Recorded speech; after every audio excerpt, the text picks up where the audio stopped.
Wait, is his mom the cat lady? Oh my god, it's all coming together. All coming together. I knew it. No. Family of necromancers. Fuck. Jesus. Maybe that's why there's only seniors in this town. There's not only seniors. Seniors and war veterans. You just cleaved in half a 30-something business owner. That's all. He was not just a business owner. He was also a challenged business owner. Look, he was a man who bore special burdens. But at the end of the day, he just wanted to give people chili and a safe place to sleep. Like he was shorter than Anvil Sunder. And he bore that weight on his shoulders. Yeah, and sometimes he goes on a camping trip out into the woods so he can turn into a pig and You could say tear ass through the countryside. that guy's got a splitting headache. He really pigged out those days, you know. That's true. Yeah, like he did like go on camping trips over the full moon, and like he would just out in the Really middle smart, of the woods though. and transform and tear ass around and rip shit up, and then I was deciding whether or not I wanted to kill him, but you could say it was a split decision. that sucks. Oh man, that's so good. So bad. Thank you. This is the shit I'm here for. Okay. Hey, yeah, we ended up on top of this tower here, having ourselves a little combat as a treat. Yeah. Hey. Is combat a treat at this point, guys? Wait, I got another one. You think Kagan's favorite dessert is a banana split? Will you let me answer the question before you cut in with the bit no one wants? I want this bit. This fight will be a treat because unless something goes catastrophically wrong, nobody will almost die. Aldrich jumps off the tower. I was about to say, look, it's James. That fall is unlikely to kill you, so my word remains valid. I feel like fly. Aldrich is flying. I feel like at this point, James, you should be prepared for any sort of chaos and for things to go completely wrong because of one roll from how our games have gone. But nope, this shouldn't be a hard fight. As long as they're not level 3. They are not level 3. Level Okay. 3 would not be that hard for us.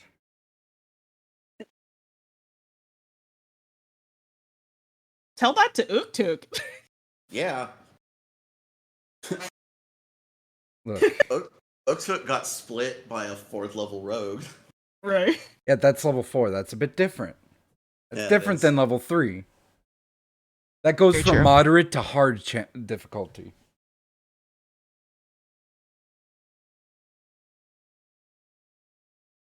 And also, you kept using the one thing that Uktuk's weak against. Being stabbed. Kept rolling really fucking well. Using his perception. Yeah, Champions isn't that have his job? shit perception. Isn't that the DM's job? Don't fight rogues, I guess. I didn't have a choice. I mean, you could have You done always what have a Aldrich choice. did. You could have accepted getting wounded the first time instead of raging out and just getting stabbed. No, you know that's wrong. I know it is, but You I mean, you like, are mechanically. incorrect. No, No, you are incorrect.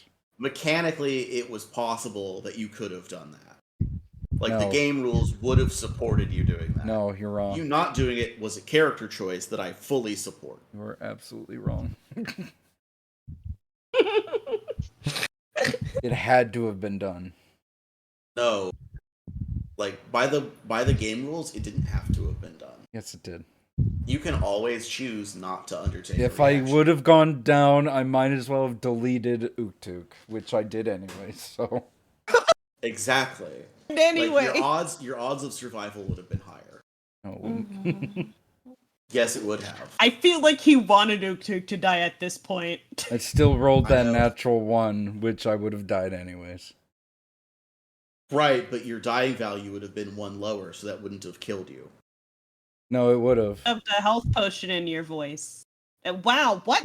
And down your throat. Oh my god. If the throat is torn out, just pour in whatever hole is convenient. Yeah. Hmm. I have done that before. Okay. Okay. Yeah, roll a medicine check to find the top of the esophagus. Yeah, that'll do it.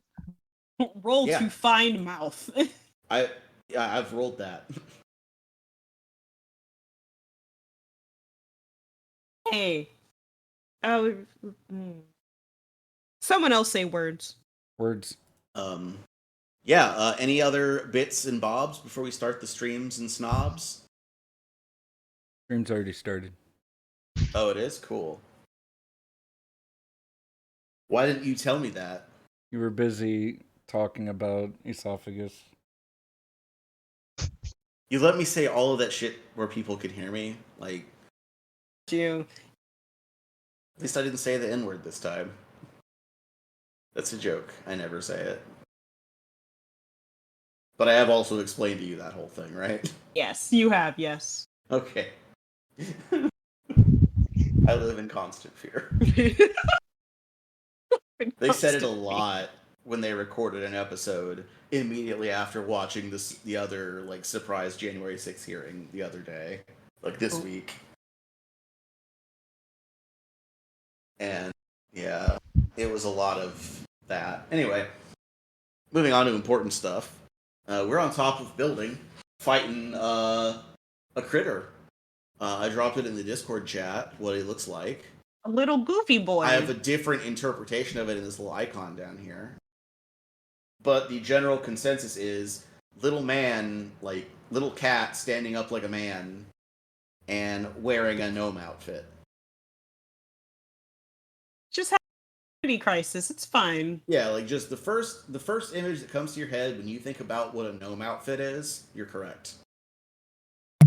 Gnome cat boy. He's scrungly. Anyway, the important thing is you're fighting it.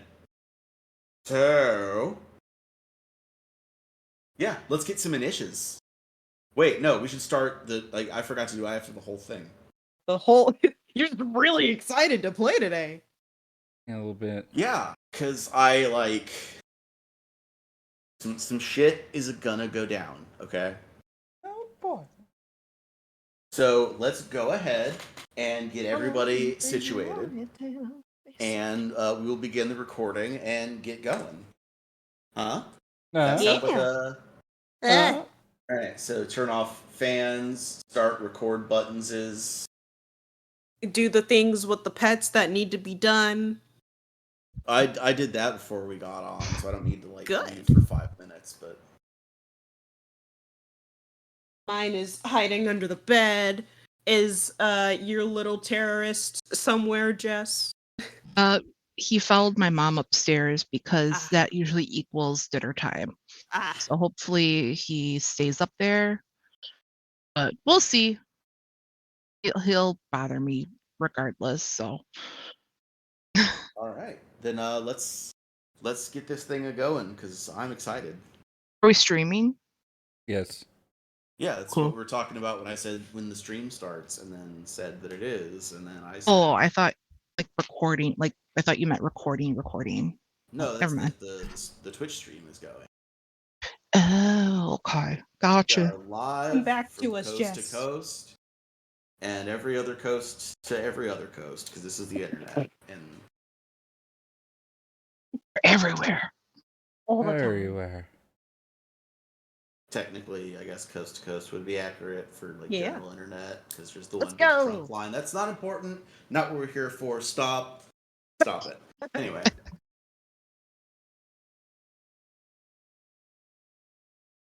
Having that kind of day. I am full of radio contrast dye. Spent half my day in a tube. Thought you were going to say something else. You got all of that, and you didn't get turned into the Hulk. That's gamma radiation. I know. You don't know yet. I was being... Yeah, I haven't been really pissed, because, like, I got home and immediately got high, because I was anxious as shit, because I spent half my day in a tube. That'll do it, yeah.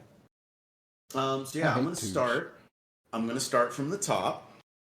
I'm going to do the bit, and then I'm going to do the bit. Can I do the bit? I will fight you if you do the bit. Come at me, bro. I'm ripped. I have already killed you once in this game. In fact, I have killed you the most. You have killed me the most. Like, mathematically speaking, I have killed you the most. But I've also killed you the most, too. That's not how this game works. It is now. About to say, wait, is that how this works? Okay. Yeah, but you gotta remember, that's only because I allow it. Uh-huh. I could have made you fight Zagar. They could are have, God. but you didn't, coward. Exactly, not your buddy. Coward. Killed you. Coward. Zagar walks up, smashes this thing. Sorry. Smack. Yeah, like, he would have killed you. Yeah, but yeah, you I'm didn't, assuming coward. he's pretty. Okay, let's start. Yeah, let's okay, so, Grapes, are you recording? Yes. Me, am I recording? Yes, I am now, and I wasn't until I asked, so. Hello, Ritual. See, processes work. Jess, are you recording? Jess, back to us. You're muted. Oh, yeah, I am. Sorry. Oh, you goober. I am a goober. Okay. Did you say yes, you are recording? I am, yeah. Okay. Oni, are you recording? Yes, I am. I'm recording. Oh, He's recording. Fucking up my bit. Stop it. All right. Sync clap in 3, 2, 1. Our story begins, as such stories often do, with rolling for initiative, because I promised we would last time. Oh, snap. That one's the one that actually does often start these stories, is, hey, beginning of the session, roll I initiative. have a question. Can I roll acrobatics for my initiative? Because I want your plan? I want to jump in front of this little goober. You want block it off. to hop to this here location? Yes. Let me see. I can't remember if I did the math or not. Yes. Okay, so that is actually going to require an athletics. Really? To do the hoppy hops? Yeah, because where he is 10 feet higher. Oh, okay. Yeah, that's fine. Just little scamper boy has a climb speed. Ah, okay. Yeah, that works too. Can I do athletics? Yeah. I mean, it's going to be the attempt, but yeah. And once you get up there, athletics is also what you would attempt to push or shove him like off into open air to fall or to grab him. I can. Yeah. Okay. Tumble behind, possibly, maybe even. Yeah. So yeah, I will allow. Oh my God! Allow athletics and 21. Yeah. All right. Anybody else rolling anything else, or are we going from where we are? I would like to roll athletics to climb the side of this wall. Okay, then you can also attempt athletics for your initiative.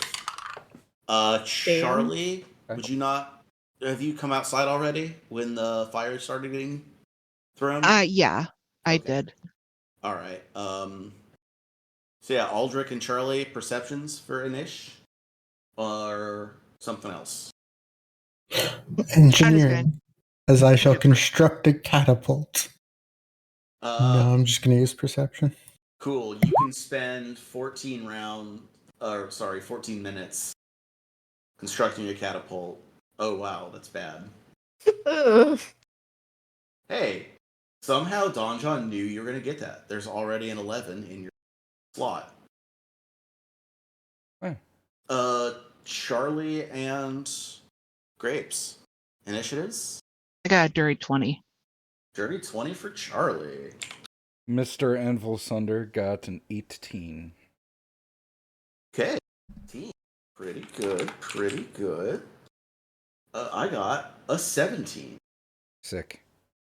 So, as the initiative turn order begins, Suriel, you are up first.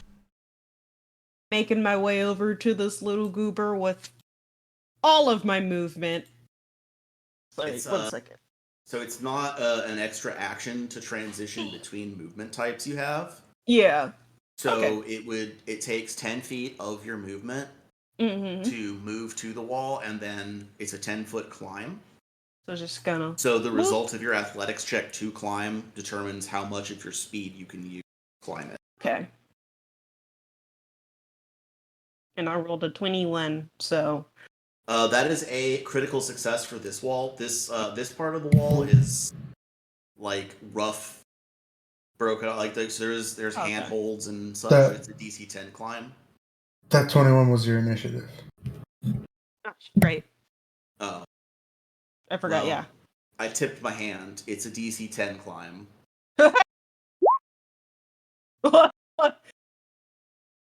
Okay, so yeah, that is a success still. Yeah.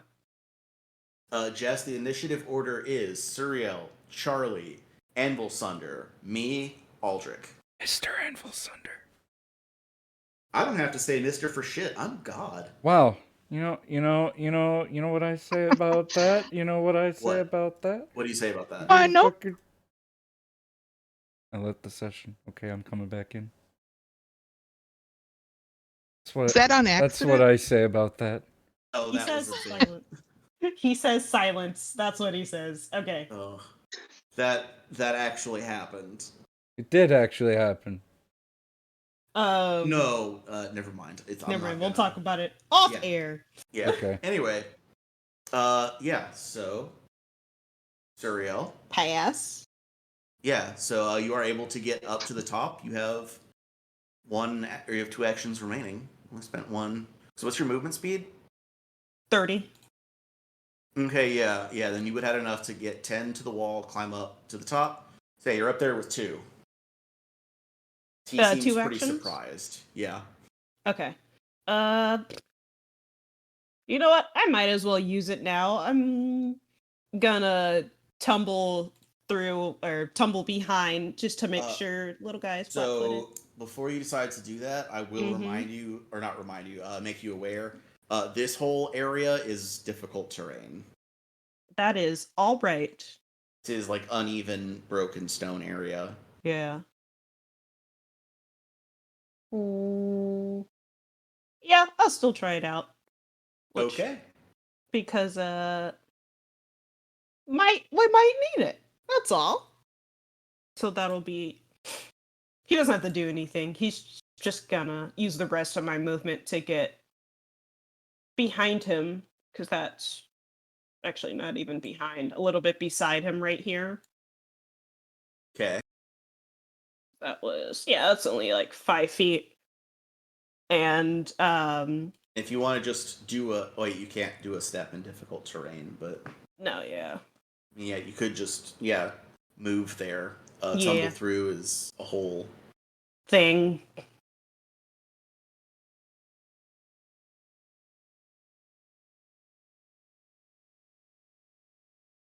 Okay. Now, in my turn, oh my god. You have an action remaining. I thought you said it took 2 to get up the wall because. No. I said it took 1 to get up the wall, and you have 2 remaining. Oh, okay. Yeah. Look, leave me alone. No, take your action. But wait. Well, I guess then might as well use another one of my feats. I'll use my braggart feat to intimidate this little little guy and see if I can get him to at least stop moving, because, like, what the fuck? After seeing that it's surprised that I scaled this wall no problem, hopped up and ran towards it with no fear in my eyes, probably. Suriel will skid to a halt, kind of skipping a little bit on the rocks, and point her hand at it and say, I just have a few questions for you, if you don't mind me asking. And if you don't stop moving, I will cut your head off. And it will need to... I'm just going to post it in chat for you. Choose any creature within 30 feet of you. If you're aware, attempt an intimidation check against the creature's will DC. Blah, blah. Okay, so yeah, you attempt in the intimidation check. Yeah. Oh my god, a 15. No. Damn. His will DC is Mas Grande. Why is it Mas Grande? He's just a little goober. Because they? Question mark? Because they a little goober. That will end my turn then. Fuck bitch motherfucker. You guys hear Suriel yell that from the top of the wall, by the way.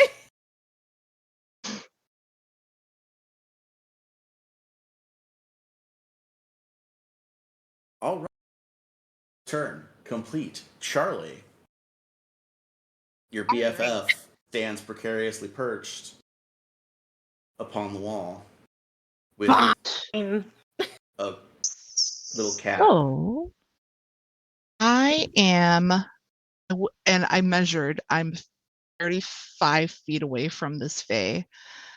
And so you're 35 feet. Remember, this part of the map is above this part of the map. okay. So the tower, like this part, is 20 feet directly up from where you are.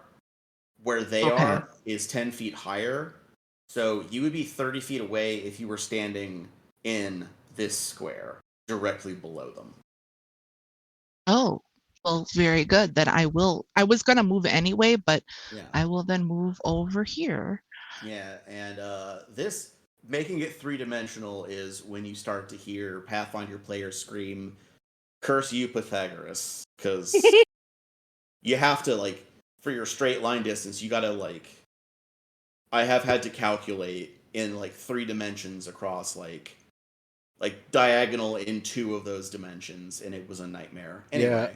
Yeah, I've been in groups where they decided to do that too, and it was the worst. 15, 20, 25. Okay. So now that I have a clear shot, I'm still right.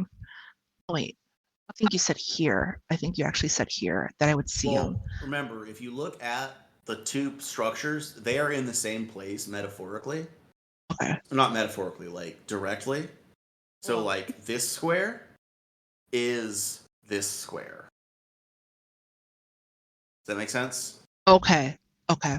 Yeah, so if you stand on this square on the ground floor, you are standing in this square, but 20 feet below the tower. Yeah, I am above you.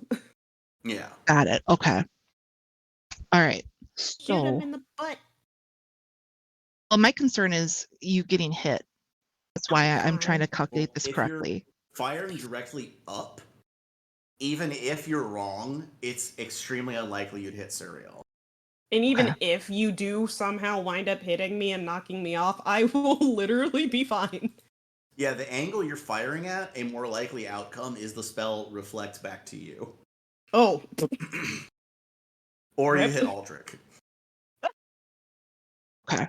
So then, so that was my first action. Then I'm going to cast Produce Flame. Okay. I'll put it in chat. I am very familiar with Produce Flame because I just used, in game time, just recently used that on Aldrich. Okay. Yeah. So you make a little fireball in your little hand, and then you throw that. But when it hits, it goes fire. So it says make a spell attack roll against my target's AC. I gotta check my spell attack roll. So it's +8. Okay. Sure, freaking. It's a natural 1. I'm gonna use my hero point. We just started. It's good. I know. Because magic fumbles are bad. Bad. At no nose. Roll it again. Okay, that's a 5. So +8. 13. 13, yeah. I have some bad news for you. No. It's not a critical failure, is it? Yes, that's why I have bad news. No. Wait, no, sorry, not critical. Normal. Okay. Sorry, Don't. Thank Okay. God. I transposed a 10 again because I have a brain thing. Ugh. My brain is bad sometimes. Brain do not do good. 13 is not a critical. Sorry. Oh. Okay. But a fail. I wanted it to be. I'm sorry. He Like, really wants it to reflect back at you. I really wanted to kill Charlie. She's a bitch. One of the cards in that deck is randomly teleports a creature to another plane. God. And given that it was a produce flame spell, Oh no. You might accidentally teleport to the fire plane. Rip. Rest in pieces. Rip. Rest in fire. I did once kill a character by permanently, well, not permanently, but by teleporting them to the water plane, and it's an ocean of it's an endless water. It's in all directions. There's no. Yeah. Oof. Okay. Oh, that's my turn. Yeah. Fail. Just Mr. Anvil Sunder. Hi. I would like to climb this here wall. Roll me an athletics check. Before you do that, do you have rope and pitons and shit handy? Do you have a climbing kit? Do I have a climbing kit? I have rope. I was gonna say, except lowers the DC, which raises the odds you critically succeed and move your full speed. Cool. But yeah, make your athletics roll. And 25. see what happens. Well, that is a normal success. That's fine. It's a good roll. Okay. Still good. So yeah, you're able to move a quarter of your speed up the wall. Oh. Oh God. Let's see. But that's also only one action. You can do that 2 more times if you want. And if you get a critical success, I'll let you be standing on the top at the end. If you succeed on all 3. So a quarter of my speed is a 5-foot square. Yeah. So you get 5 feet up the 20 feet tower. So I would like to spend my next 2 actions climbing. Yeah, roll me 2 more athletics checks. Would be. He's a big boy. 24. Okay. And 20. No, 22. You succeed on all 3 checks. Yay, 15 feet up. We gotta get you faster. No, I'm a dwarf. I don't need to go faster. No, you gotta go I am fast. the perfect speed. This is peak performance right here. No, it's not. Anyway. It is. This is peak performance if you don't like it. It's this guy's turn. Peak dwarven performance. Peak dwarven performance. Jay? What is this little guy doing? What is this weird? He looks up at you and makes eye contact with you. And he looks at me. And I look And at I him. look at And he him. looks at me. And I need to know I if said a ketchup. 26 hits your AC. If a what? A 26 hits your AC. Yeah, it does. Oh. I have some bad news for you. I don't like bad news. I only like good news. Unfortunately, I don't have any of that for you because I rolled, wow. Okay, I rolled really good on the damage. Yeah, you take 11 points of mental damage. Oh, stop! He dazes you. Why? This is the second week. I can't.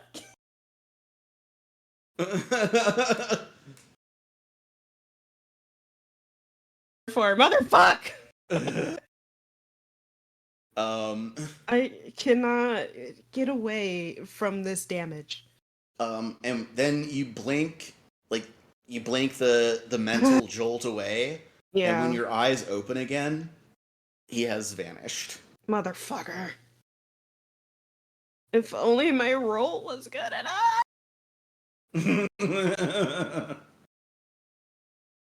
I didn't want to use my hero point on it because I didn't think it would be important. It's okay. It makes you feel any better. The daze was non-lethal damage. It better be. Fuck, man. Just gave you a really bad headache. I don't know if Suriel wants a really bad headache right now. Aldrich. So Aldrich can't see this creature? You see it after it afflicts Zuriel with its magic. It disappears from sight. With magic. Okay, so I guess step one here is going to be an attempt to listen for it. Okay. Yeah, roll me Got a a perception. 19. Hey. You hear a lack of movement that suggests the creature has disappeared, but if it has, it's not moving, it's not walking. Okay. Step 2 is a fun rules question. Yes. So, ghosts, they're incorporeal. Huh? Which, incorporeal, that's how I normally say that word. Which has the effect of, I'll just read the line, an incorporeal creature can't attempt strength-based checks against physical objects or creatures. And then I'll add in from the ghost archetype, because floating means I'm flying, but only ever a few inches above the ground. Can leap, high jump, and long jump and take similar actions. Can I climb?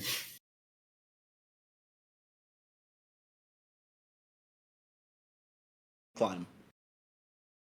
I'm sorry? Yes, you can climb.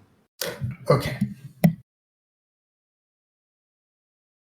I'm going to say in order to trick your floating into applying to a vertical surface, you have to, pretend to climb.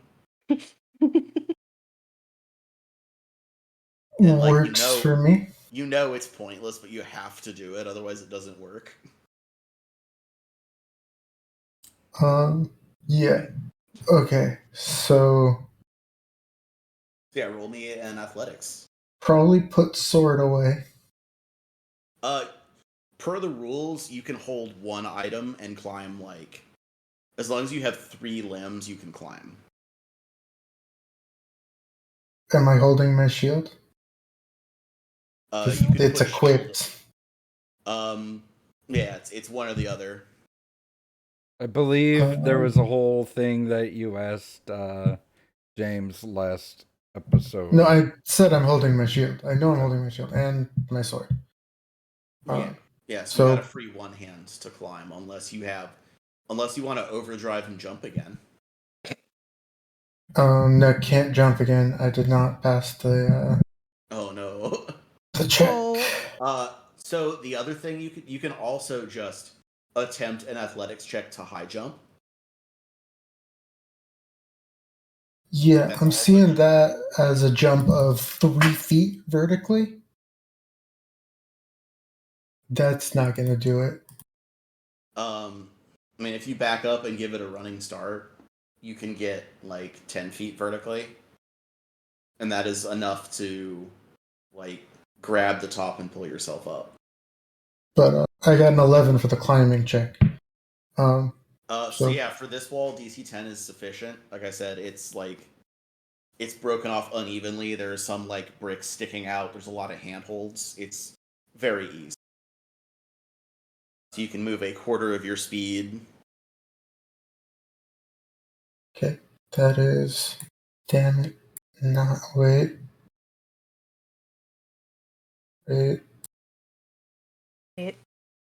Wait. Gotta make sure. Okay. Okay. All right, that's one action. Quarter of speed rounded up or down? I will round it up if it's like. It's 35. Oh. Okay, so. He's fast as fuck. So a quarter of your speed is like 12. That's not right. It'd be a third. Anyway, it's enough. It's enough to get up there. It's fine. Okay. And I think that's actually 3 actions. I listened, put sword away, climbed. Correct. Exciting turn, Aldrich. Back to the top. Hey, Surreal. I have the most exciting turns because I actually pay attention and hold myself to the limitations of actions. I know. Hey. Excuse you. Wow. Okay. I feel attacked. Surreal. Told myself I had to only climb 15 feet for my entire turn. Thank you. That thing just attacked your consciousness. And fucking disappeared. Yeah, it just went. Poked my brain and left. That was extremely rude. You heard the sound of jingle bells when it vanished, like, because it's a fae. God, I hate it. How dare? How dare? It is too early. In the middle of July. No. Oh no! I meant like how in olden times actual... there would be a single on a cat collar. I know, like a jingling bell, yeah. Yeah, but on a cat's collar, like that. You hear that bell, like that's the sound it makes when it disappears. Ow.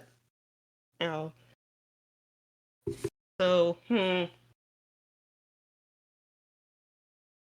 You, like Aldrich, can roll a perception check to seek. Yes. You will perceive if the dice are 17. The dice are not nice. Yeah, you are also fairly confident it has not moved. Well, at least I know it's not moved, so I can do this again. Once again, I shall boast and taunt this little fucker. This little fucker that just, like... absolutely demolished my health. You. Yeah, it is... out of character, it's still adorable, and I want one. In character, Surreal is extremely irritated. She wanted a simple day where nothing happened. But no, this little fucker had to come and mess it all up. So... want a cat that can actually hate you to death? Right, yes, of course. Obviously. And also, like... cast magic? Yeah. Has a 14 intelligence? Yes. My answer is yes. Anyway. So once again, after being done holding her head, Surreal grit her teeth, glaring in possibly the vague direction of where this thing might be, and will say, "Stand down now," and I will try to make another intimidation. Please. Mother, that's a 19. Still does not defeat its will DC. I'm sorry. And then she'll pull out her sword for her last action. Because it might be necessary.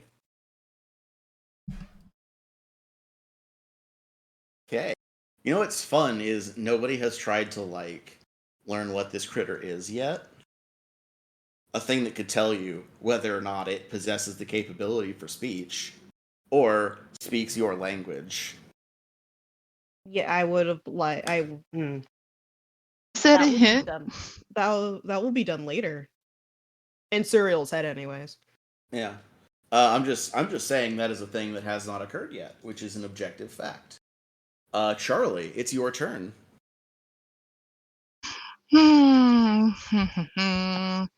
It changes my thoughts here because you said nobody asked about what this thing is, but I think, yeah, I'm going to go with what Charlie's going to do. So, originally planned. So, I'm going to my first action, I'm going to cast Shroud of Night, which is one of my focus spells. It's one action. And let me just double check. Target's eyes are blackened with darkness. I can choose which result it gets without rolling. Why don't I see the? Oh, it's a shit. Now it's a will DC. Will DC of 15. Okay. Going as established previously, this creature has a high will, so yeah, but we're gonna try. Succeeds. Yeah, no, I get you. I'm not saying you can't, but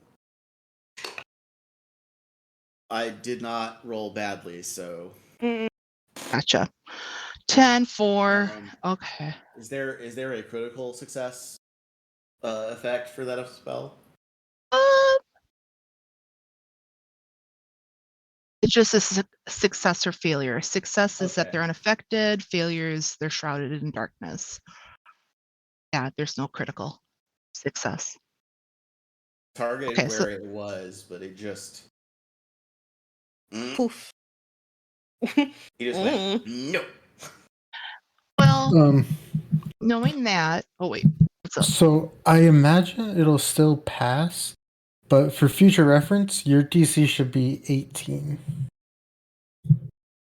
Why is it 15 then? Because Roll20 is poopy. Very poopy. I will figure that out on the break. It didn't save my stuff last time. You should just go off of your path builder sheet. I should, yeah. Easier. Path builder less poopy. Yeah, on your Roll20 sheet, it has spell DC 18 right here. Yeah, that's weird. I shouldn't. I should just be going by my character sheet. All right, well that teaches me a lesson. Well, anywho, so you it probably have the wrong ability modifier set to this spell.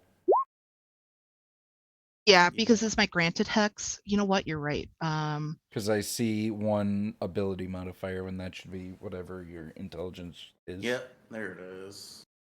Oh, we've had this happen before. I remember. So. Yep, there you go. Because it is. Now. Okay. Yay, we did it. We did. Okay, cool. So anyway, probably didn't hit anyway. So oh well. Yeah, it's worth a try. Worth a shot. Spell is rapidly becoming like a good, solid go-to move for Charlie. It actually. Yeah, I mean, it's extremely helpful. Yeah. Mommy granted it to me, so I mean, it's a pretty good one. So, my next action, I'm seeing Serial get like riddled with this mental, like you could see like just visibly how like mentally she just took damage. I'm gonna be like, agree. Charlie, Charlie, you probably feel it in like your magical senses. Oh, okay. We're like, bonded. No. Later. Because you know what the day's spell feels like when you cast it. Right? Mm-hmm. Yeah, I would. Yeah, it casts days. It's a spell you're very familiar with. So it's like somebody who hears gunfire and goes, "Oh fuck, those are AK-47." So you know that Serial just got hit with days. Pretty rude. Yeah, I got that. You know what? Let's take a taste of your own medicine. I'm gonna cast days. Back at it. You right back, mister. This is a basic Okay. saving. Oh, this is a Oh, will DC fuck. again. Shit. I did it wrong then. I did it as an attack roll because I'm stupid. Oh, it was supposed to And I be a didn't will check the DC spell. save. Yeah. So it's you. Yes. Suriel, roll a will save, please. Okay. I watched that thing. I'm gonna say a fail against on the save is gonna be the same effect as the hit, so it changes nothing. But still, you did it right I got this cocky time. and didn't check the spell. Anyway, Charlie, I will roll a spell. I will roll a save for you. Okay. Interesting, y'all keep targeting the will DC when you know. Yeah. Intentional up until a certain point, you know. To normal success. Okay. And so what is the normal success? If it's a basic, then success is half damage. Okay. Damage. Yeah, exactly. So then phase. Yeah, so roll the damage and then we'll have it. Trying to find how many dice it is. Hold on. Roll them bones. Should be 2d6 plus 4 for you. Okay. Tighten to second level for you. So 13 divided by 2 is I think that's 6. Yeah, so that's 6 damage. So yeah, he takes 6 damage. And he hisses at you. I'll hiss back. You know what? I do see Charlie as a person who hisses at other people. Oh God. Actually, yes. Oh God. Charlie, is that the end of your actions? Yeah. Okay. Mr. Anvil Thunder. Hey. Did he finally make it up here? Let's find out. I would like to continue climbing. Yeah, roll me an athletics check, please. I shall. I would like to climb again. 10. Well. It's not a success, I'm sorry. Oh. Fuck! So I don't climb? Yeah, it is not a critical failure, so you don't fall. So I would second action. Second action, climb. Athletics? 13. Still does not make any Motherfucker! progress. You gotta do more cardio, bro. I am the most cardio.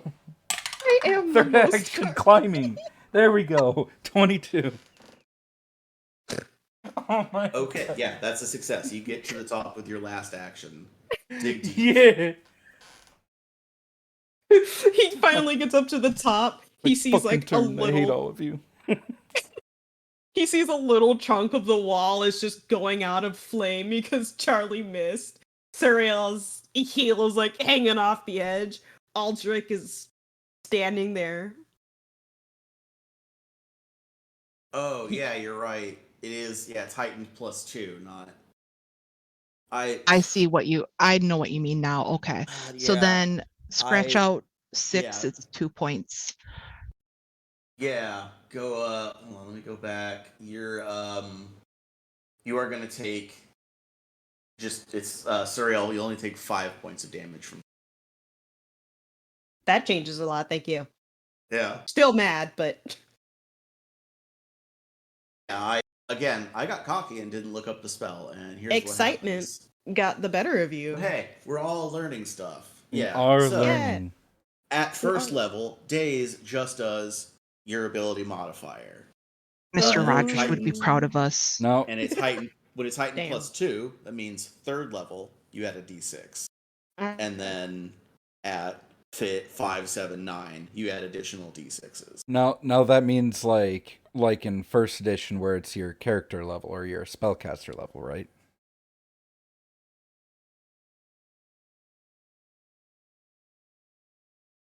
Hello? Yeah. Okay. It's by the level in the class that grants the spellcasting. Gotcha.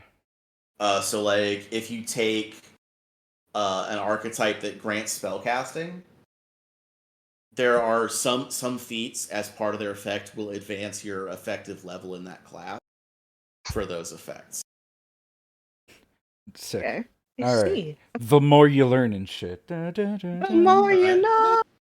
Anyway, moving on. Trying to keep this going because this combat, like, not super consequential to the story, but there is going to be something in it for you. So I'm trying to keep it moving. Here's the reason I wanted to keep it moving. Everybody hears a rustling in the area surrounding the tower. Oh. Yeah.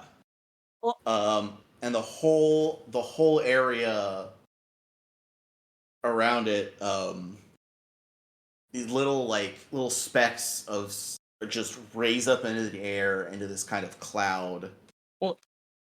Oh. Around the area. Oh. And then I'm gonna make a roll that nobody else will know about. Do I see this actively happening? Yeah, yeah.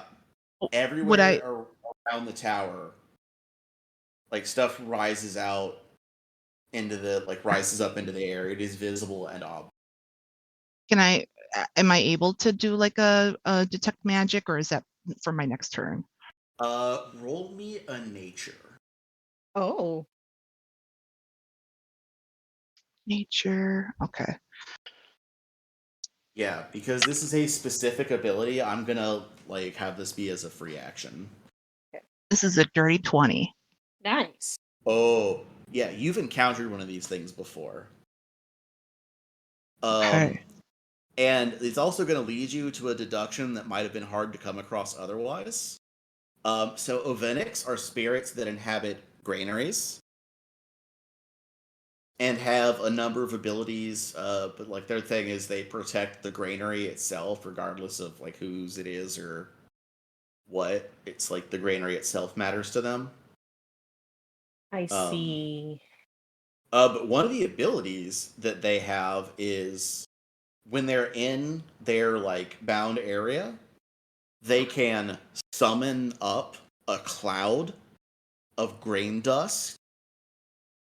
And people that know stuff about this kind of stuff will know grain dust is extremely flammable. Oh no!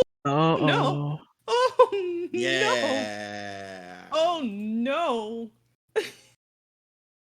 Yeah, Charlie, you would probably know that specifically because you I'm a for pyro. sure saw something do that, and your response was to throw fire.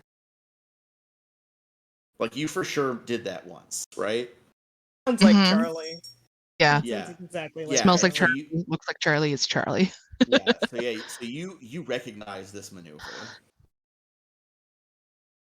Oh crap! That shit's flammable, y'all.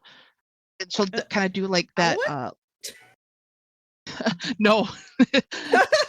I say y'all because it's more I don't use I know. I was just picking on you because specific pronouns. Yeah. You went a little bit more country.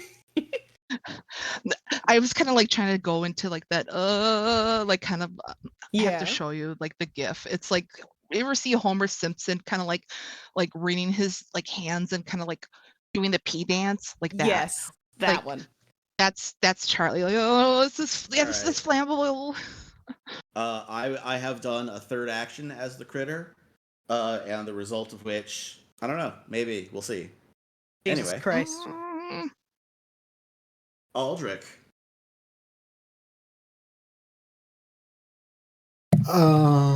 Wait. Yeah. What? Nothing. Never mind. I've answered my own question. Okay. First things first. Overdrive. Good. Successfully overdriven. Yeah.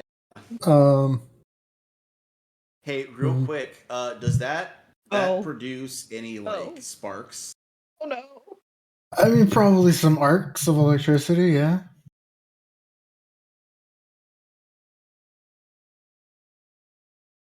I don't like the silence. Between the coils on Aldrich's back. Roll me a reflex save, please. Oh no. All of us, or just... I got a 10. I think I'm going to use my hero point. That's probably a good idea.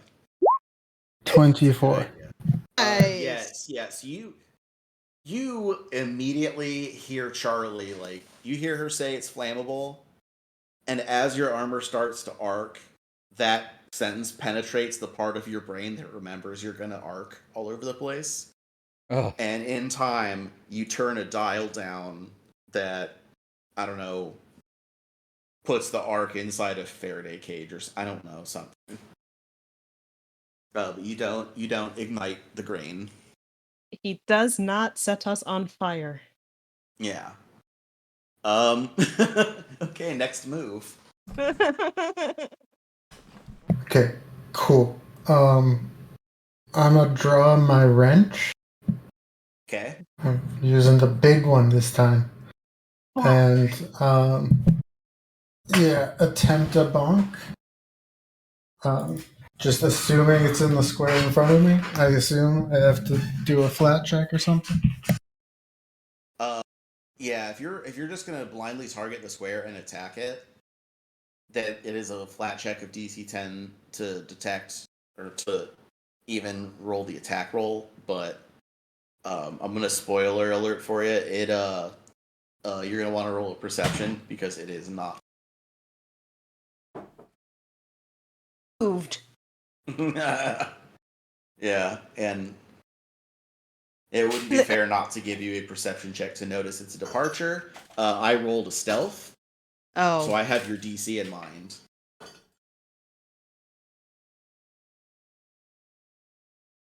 Okay.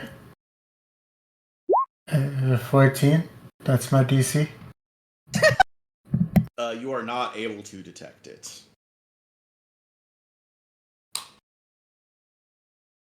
Confidence. Slash, I like the confidence, you know. As stealthily gotten away from you.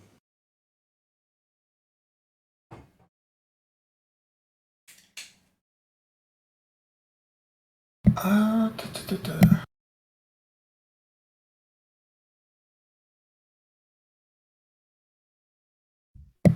wish I could explode right now. We just hear Aldrich longingly say that. If anything, it would be easier than ever to explode right now. No, explode is an unstable action. Oh, that. I mean, again, it'd be easier than ever to do that right now. But Also, I can't do any unstable actions until I refocus. It's like a weird alternate form of focus point is the unstable actions. You've got to take a nap. Cool. Okay.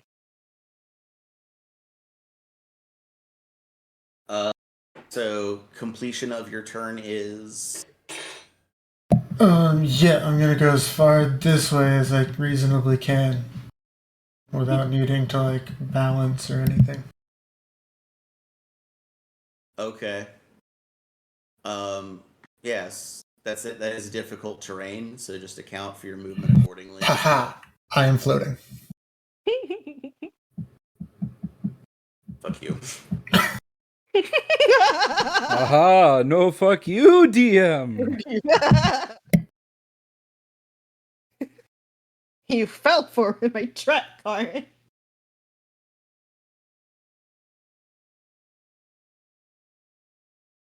Yeah. In the house. Hello. Yeah, does that complete your turn? Yes. All right. Surya, we're back up to you. Did you hear what Charlie said? Yeah. Surreal is... It's too early for this bullshit. Yeah. And did we figure out what this thing was yet? I can't remember if someone rolled for that. No.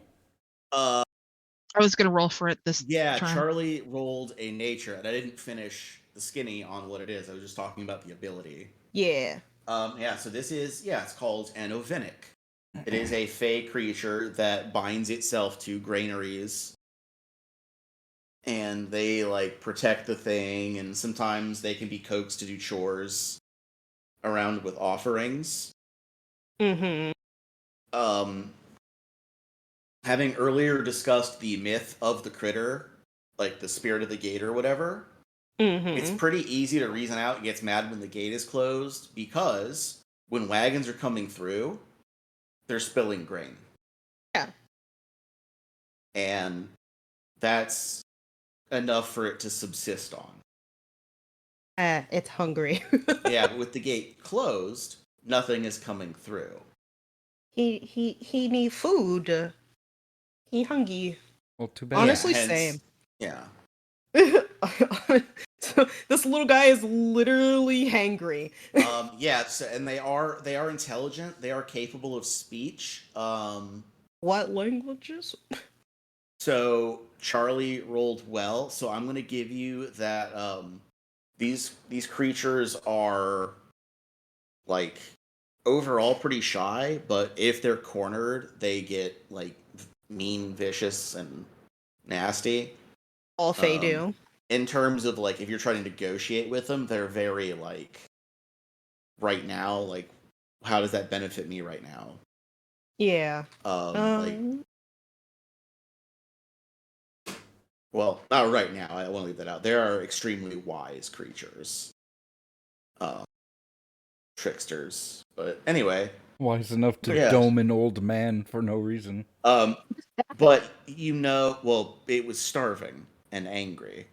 Oh, sure. So let's dome the old man. Yeah, sometimes you just want to dome people when you're hungry. You've never felt that way, Greg? Anyway. Yeah, but I don't do it.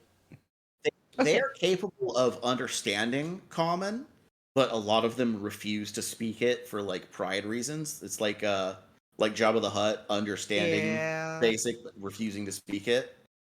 But being fey creatures, they also typically speak Sylvan. Okay. And yeah, that this is an ability they use. They can call up the grain cloud, and cloud. If it ignites, it ignites. It seems to ignite. Fuck shit. Yeah. Finally, they in keeping with fire abilities have fire resistance. But they have a weakness to cold iron because they're fey creatures.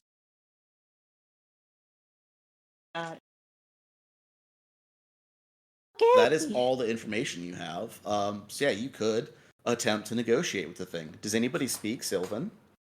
Do not.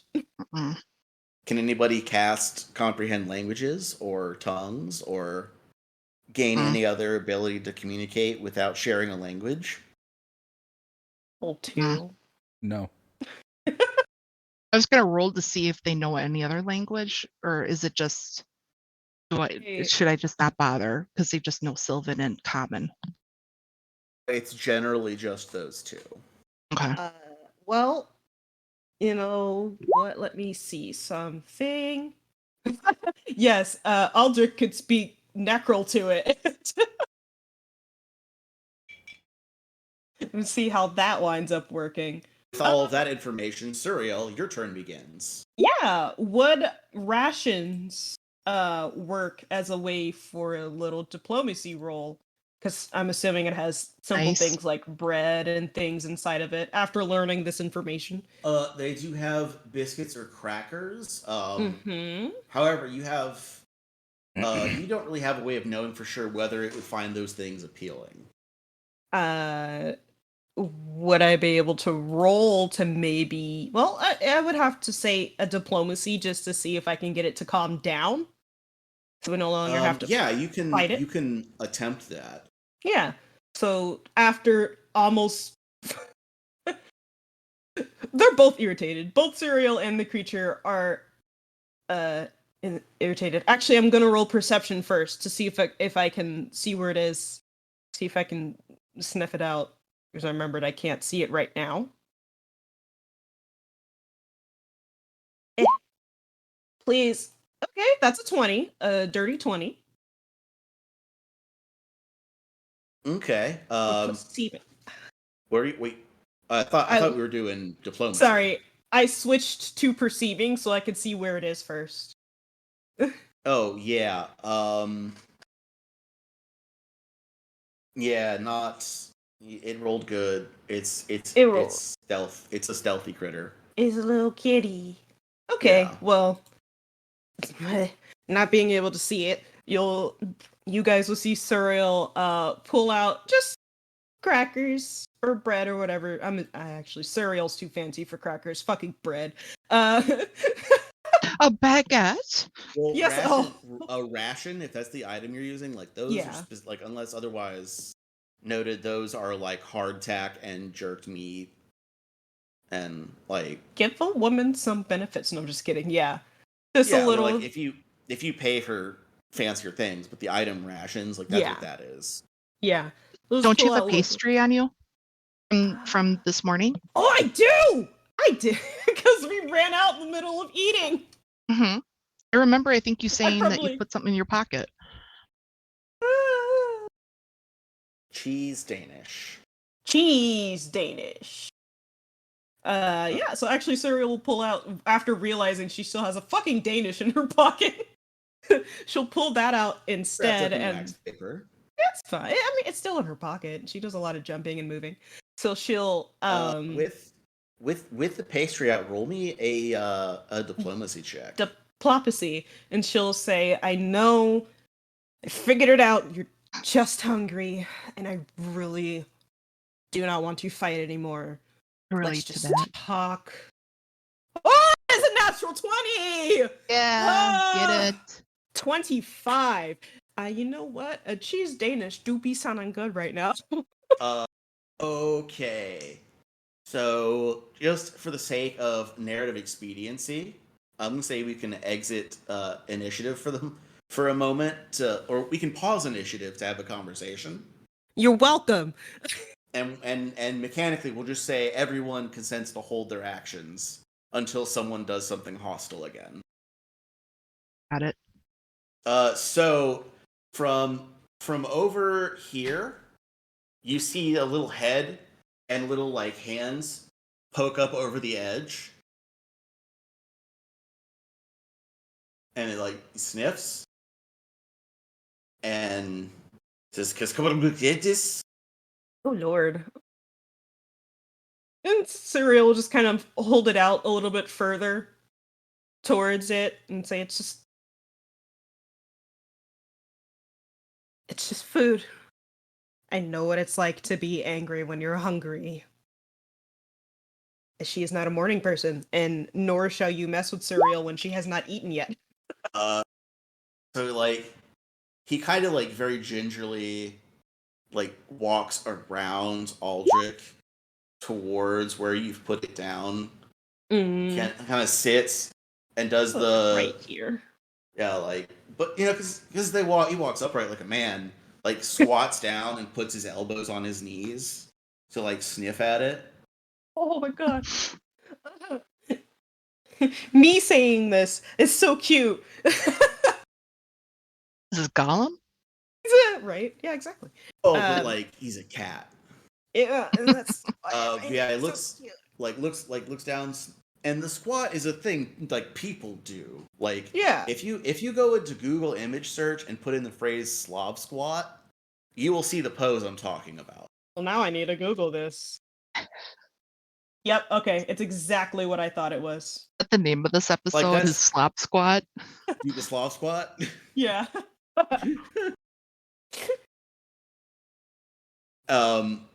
And then in common, like, kind of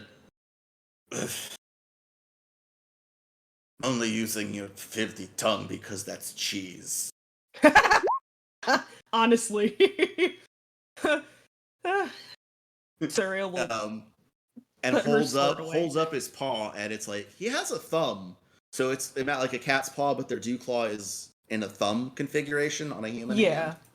Oh. Yeah, and like is holding his hand, like his paw, in the snap configuration,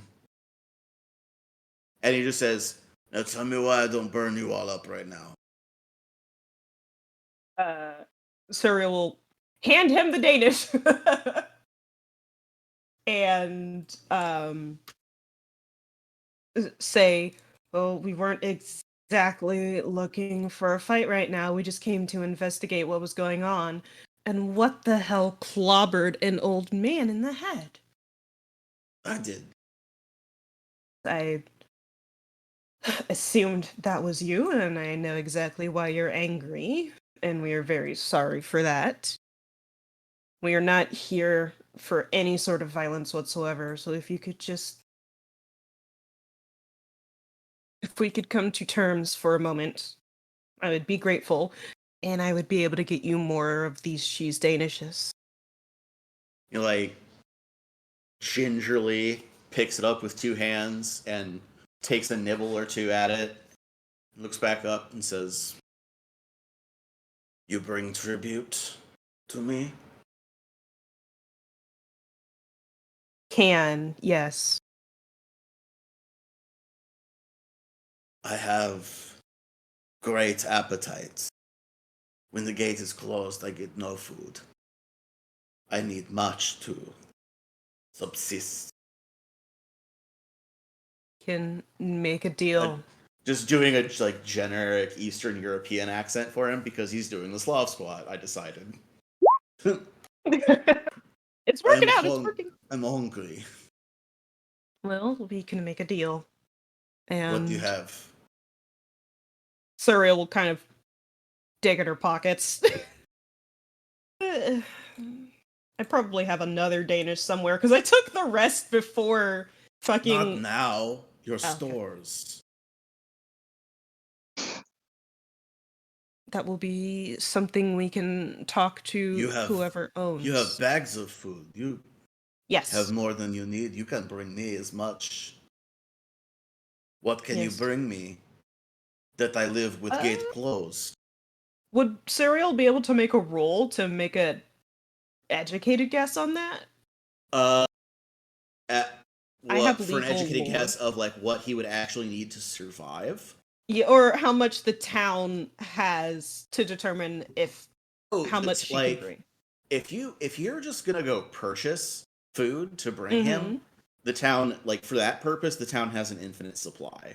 Yeah, okay. Whatever you want to, if you want to go purchase shit, you can, and it's just whatever like market rate is for it. You like, yeah, for that purpose, it's infinite. Then Suriel will slowly put her sword away, making it very obvious that she's putting her sword away and not making any violent movements, and say, "Well, as much as you need."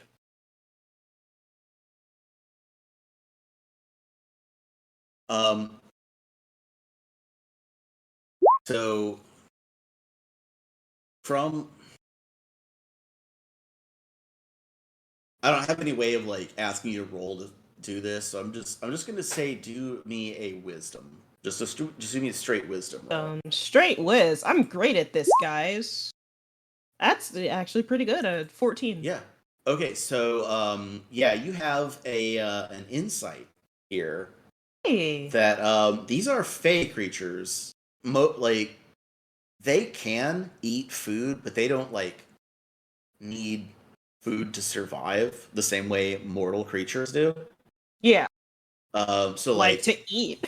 They can enjoy a treat, but the sustenance for them, they're like outsiders where they have a thing. Yeah. So for him, it's as much as you want. Well, it's I guess he wants a granary. Okay. So what he is asking is like, if you bring him like, I'm not saying this is an offer that it would take, just an example of what I'm talking about. Like, oh, we'll bring you 2 sacks of grain like every week, like 2 full sacks every week. Like that's the deal, and you leave people alone. Like that's the kind of thing I'm talking about, where it's like, okay. Yeah, and it's just the relative value of different things is, will it keep or he wants to store it and protect it, not like eat it. Gremlin, go ahead. Can Aldrich develop a time release feeder? Oh my god. Like a cat food dispenser. Yes, you could super do that. But instead of eating it, he's like scooping it out and adding it to his pile. Honestly, I get it. He wants to gremlin dragon hoard this shit. So would the pages be a good suggestion to bring him some grains every now and again? If he's not going to be hostile, yeah. Like having them run errands like that is exactly what they're for. Yeah. I'm happy you understood my question because I asked that completely out of order. Yeah. So like, if you do reach an agreement where you bring this guy whatever food, you have to cover the expense, but the pages are doing the legwork. We already do that anyway. Like, what are you gonna do? Haul a sack of potatoes yourself? No, ew. That's what we have pages for. Yeah. If you want, I could also have you roll a nature real quick. Mm-hmm. Actually, wait. Survival, actually. Survival? Okay. Oh, that's another natural 20 for a 24. I see you. Okay, so, you know that there are methods of preserving and storing grains for long periods of time? Like, if you have the right containers, rice can be stored basically forever. Yeah. The other thing you know is that with even a small window to let in minimal sunlight, you could also tear up the floor inside the tower. Yes. And he could have his own little potato plants. Oh my god! So that's me. Okay. Yeah, so those are both like bits of information that come to your mind. And if you want to employ them vis-a-vis a negotiation tactic, yeah, do a diplomacy to negotiate with the Ovinic. She'll mention these things. I am ready to use my hero. Well, that's a 19. Yeah, it's, introduces himself as Snivy. Snivy? Snivy. Like the Pokemon? Like Snivy, the Pokemon? Snivvi. VVI, okay. Guys, I'm adopting Snivy. Yeah, so what are you offering with this diplomacy? Like, what's your bid? I'm going to offer him the very, very last option, plus the pages bringing him some grain. What's a good day, do you think? What do you mean the very last option? The very last option of having a little potato garden in the bottom of the... Oh, okay, yeah, okay. Yeah. Okay, so your pitch to him is you're gonna tear up the floor and we're gonna get plant and cultivate potatoes in there? Yeah, we're gonna have him have a little potato garden for him built down there. We can, that's something Aldrich could do if he wants. Yeah, Aldrich, do you want to invent hydroponics? Not really. Wow. Wow, I extended my hand for nothing. No, I'm just kidding. It's not really Aldrich's field. Such a surreal thing to make a deal and have other people do it for her. Exactly. Duh. Work smarter, not harder. Aldrich is just gonna come here some night with a bunch of guards and take care of this problem. No! Snivy is the problem. He takes a couple more bites of the pastry, which, man, he's size tiny. That is a Danish is a pie for him. He's just holding it and eating it like a hand food. Yeah, it takes a couple of more bites. He says, "Can do garden, but I also want rice. Rice keeps good. I like it. And big wheel of cheese with wax. We can do that. That is fine. And Aldrich, if you're paying attention enough, Suriel doesn't sound how she usually sounds. A little something slipping out every now and again. Aldrich is menacingly patting his hand with his wrench. He's focusing on being menacing. And, So his counter proposal is he wants a wheel of cheese and let's say a 5-pound bag of rice. He wants those every week. He says if anything happens to the potatoes, you'll come out here and plant them again. Aw, we have a little supply of potatoes. Yeah, but you also have the obligation to you're also his insurance. Like if if a blight takes his crop, you have to come do this. That's easy. So yeah, those somebody to do that. Those are his that's his counter proposal for negotiation.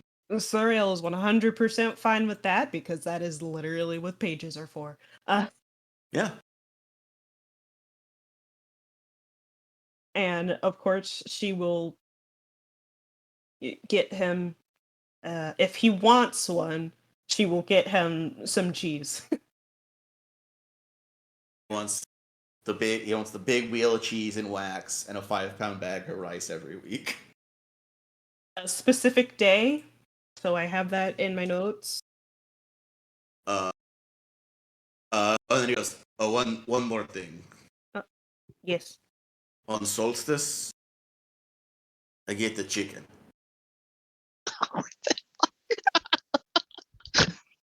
Chicken. Okay. On the solstice, chicken. Chicken on the solstice. We can have forever. And he makes the big sweeping hand gesture off into the distance. We kind of make Suriel smile a little bit, even though she still has a throbbing headache. She'll point at him a little bit. We have a deal then. That can be done. It's very easy. I will make sure to get these things to you as soon as possible. And sorry for attacking you and yelling. It's very early in the morning. Your brain. You come into my home quite suddenly, and I don't know you. I understand. I didn't want to attack you at first, but it didn't really give me any choice. So Broke my ladder. You come into my home and you break my ladder. So as this discussion has been happening, his hand has never stopped being in the snap gesture, but the raised arm has been gradually lowering as you've been talking. Yeah. And after you accept the term, he raises his arm snaps upward again, and he goes, "Fantastic news!" And he snaps his fingers. Fuck. And all the grain drops, it vanishes. Yeah. And with a little I've decided you don't burn today. Thank you. That is very good. I would prefer not to burn today. Or ever, actually. Well, okay. you don't keep the deal, I will burn you. I will burn your face off. You will try to burn my face off. We'll see who gets to who first. And then Suriel will jump down. I can cast Burning Hands at 4d6. He just pulls out the player's handbook. It says it's right here. See, it's right here. It says here on my character sheet, I can cast 2nd level Burning Hands at will. have many spell. I can also use Mini Drain spin. Cloud at will in my area. I mean, when fire goes boom, it like clears it, but I can raise a new one. It's great. Like, I'm very powerful. Within 20 feet of my grain silo. Within 20 feet of my area. Outside of it, I'm just Firecat. Inside of it, I can make Moab. Anyone get that reference? Yes, I got. I can make thermobaric explosive device. You don't understand what you have done for my brain, James. The level of serotonin I'm getting from Sniffy is ridiculous. I'm going to draw this little man. If anyone's real life brain doesn't know what I'm talking about with all of that, it's if you disperse something flammable into the air before detonating an explosive, you get a much more explosive, but also you get a thermobaric is like a temperature expansion effect. Science. Yeah. Yeah, Most of them are just fuel science. air bombs. Yeah. And yeah, grain dust is awesome for making thermobaric explosives. Charlie would love grain dust. Charlie has lost her eyebrows to grain dust multiple times. It's true. Fine, they grow back. They thick.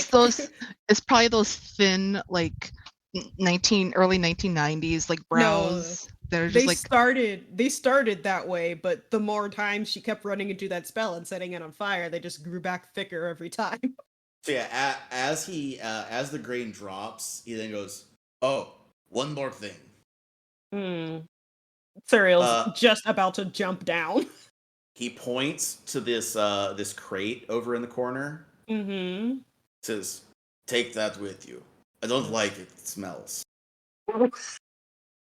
I'm just standing here and I look at the crate. What's It's in it? smelly. Don't want it. It's stinky. Cereal will make her way over to it. What the fuck is in this crate? I'm not gonna open it, but why is it stinky? It smells. I don't know. It just smells of people magic. I open the crate. Oh, magic. Okay. Inside is a unassuming leather pouch. Unassuming. With a little twine tie around the mouth of it. I shall take that pouch and look inside it. It's a minute. No, I'm just kidding. Oh shit. You can't see into it. I can't see into the pouch.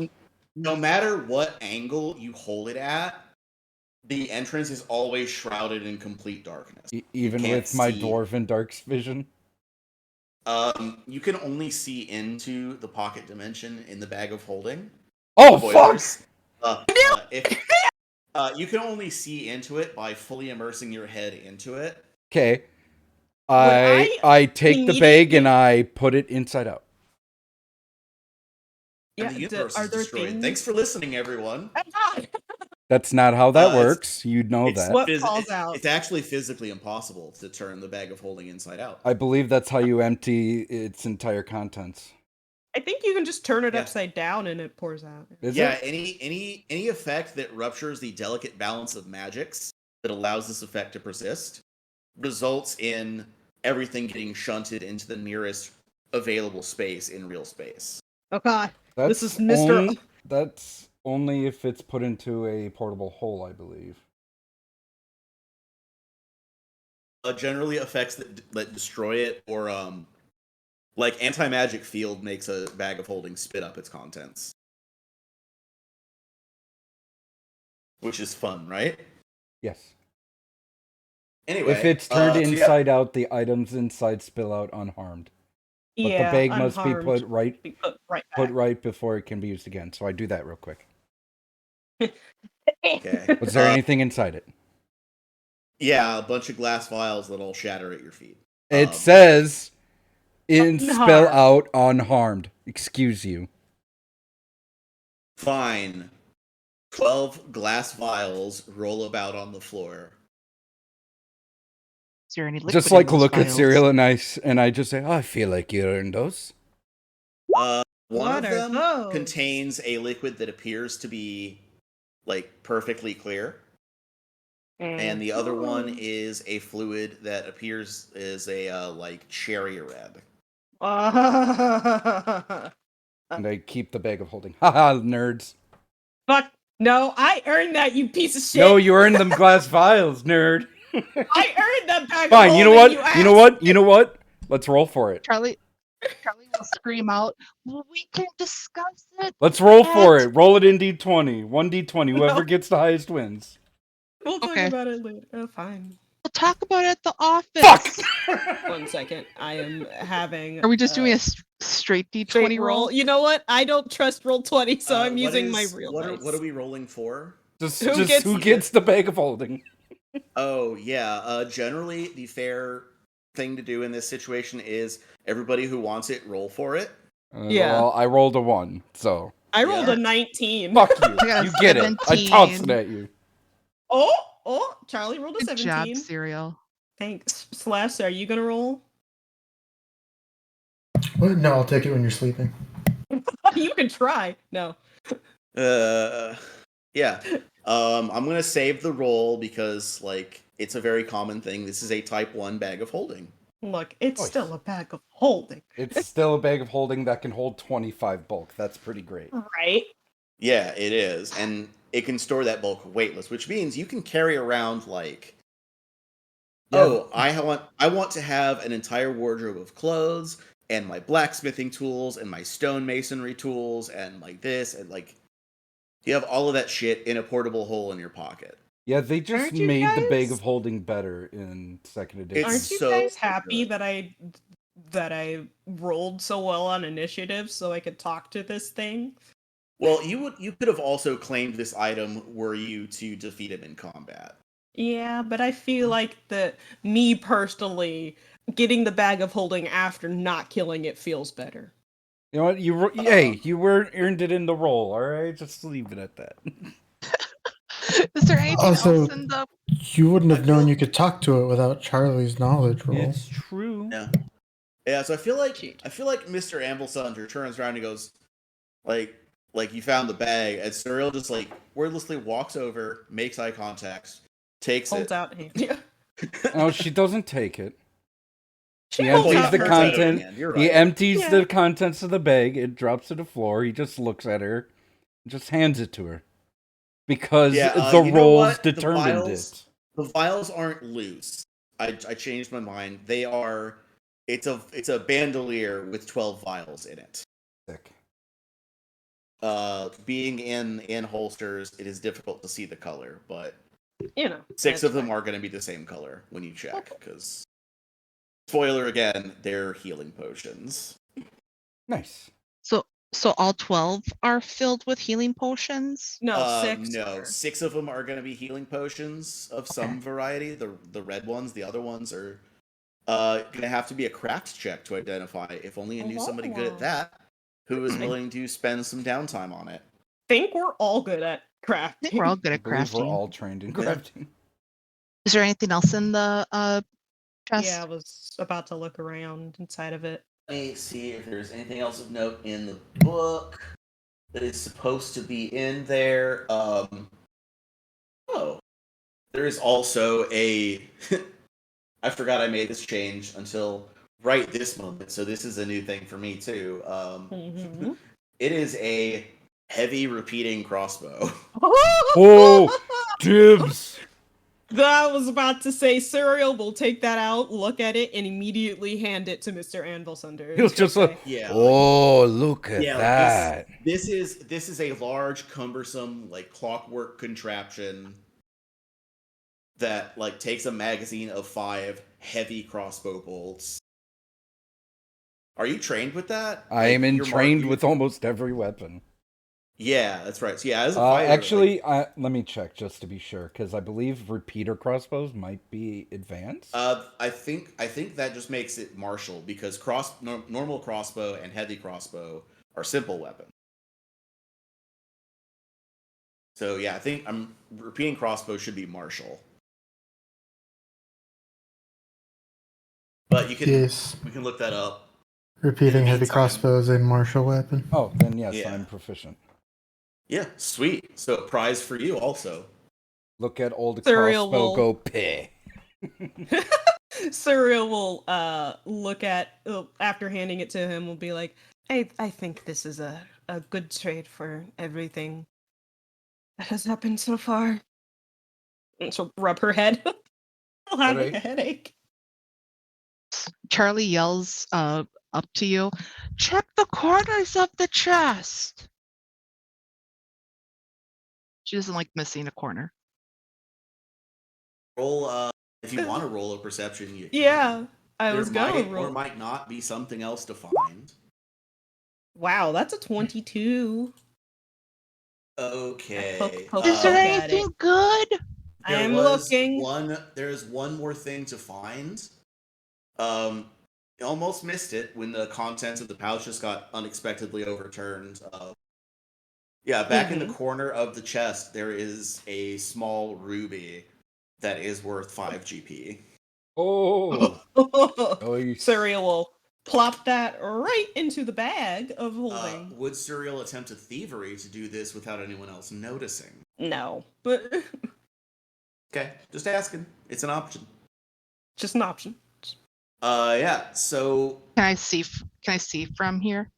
Can I see her from here?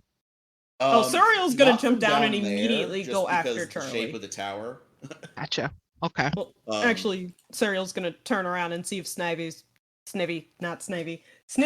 still here.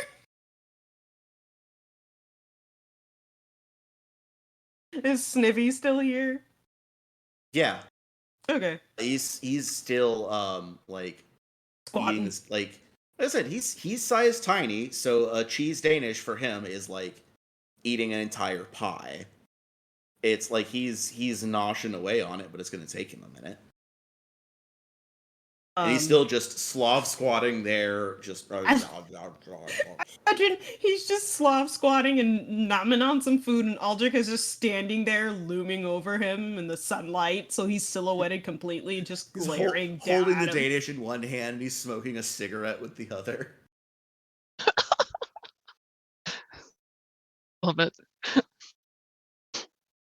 Serial's gonna look at Mr. Anvil Sunder and be like, well, this turned out to be a little bit better of a day than I thought it would. It just started, but it's fine. She does not sound like she usually does. Yeah, Aldrich appears next to her and is like, hey, Jesus fucking Christ. Even I know it's rude to like do someone's accent at them.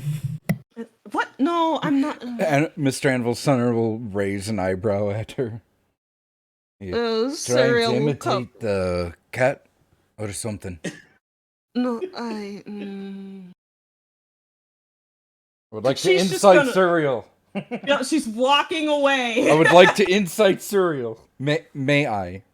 Yeah, you can incite her as she's walking away and sliding down the side of the wall, because she just... That's a perception, right? What? That's a perception to incite her? Oh, I thought... When you kept saying, I thought you meant, like, insight to violence? No. No! What? Yeah, no. What is with you and assuming my character resorts to violence? No, like, that's... Insight to violence is a very common phrase. It's true. And it is all I can do. No, that's... Anyway, you want sense motive. Yes. Which is, yes, it is perception, but there might be a conditional modifier. Well, actually, you know what? I'm going to give you a +3 circumstance dad modifier. Okay. Oh, not the dad modifier. I rolled... To know when oldest daughter is upset. I rolled a 14. Is that with the bonus? That's with the bonus. Yeah, you are able to sense at least that something is off. Not you can't quite put your finger on it, but like something is off. So you just walk away, and then jump off. Anvil Sunder will just go right behind you and drop off as well. Boom! Jesus Christ! Serial is making her way to Charlie. You want to talk about it, lass? She's ignoring you. You can't run from your feelings forever. She's doing the teenager thing. All right, let's go back. She's also excited about the bag of holding, but yeah, you got a nifty present. Yeah. And I made a friend, quote unquote. And when you arrive back at the station, I'm sure you're talking about the situation, filling Charlie in on what's going on.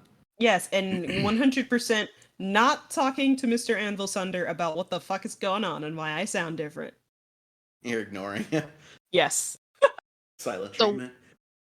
Is Serial talking about like the battle or whatever? Yeah, she's talking about everything probably? that just happened and the deal. Oh, okay, gotcha. So It's are we gonna like poison the rice or no? Although we should I do let me try words again. No. Do we check on the old man on our way back? I feel like we should. Do you even bother to tell Bo what happened? Oh, she's still here. Well, like when it turned into a fight, she ran to her house. Yeah. What's up, Slav? Aldrich is gonna hang out in the gatehouse for about 20 minutes and do a medicine and fail that medicine. Oh, yeah. You're doing it. You're trying to treat wounds. Yeah, and also gonna work on my machines. You know, be able to unstable again. Wanted a little quiet place.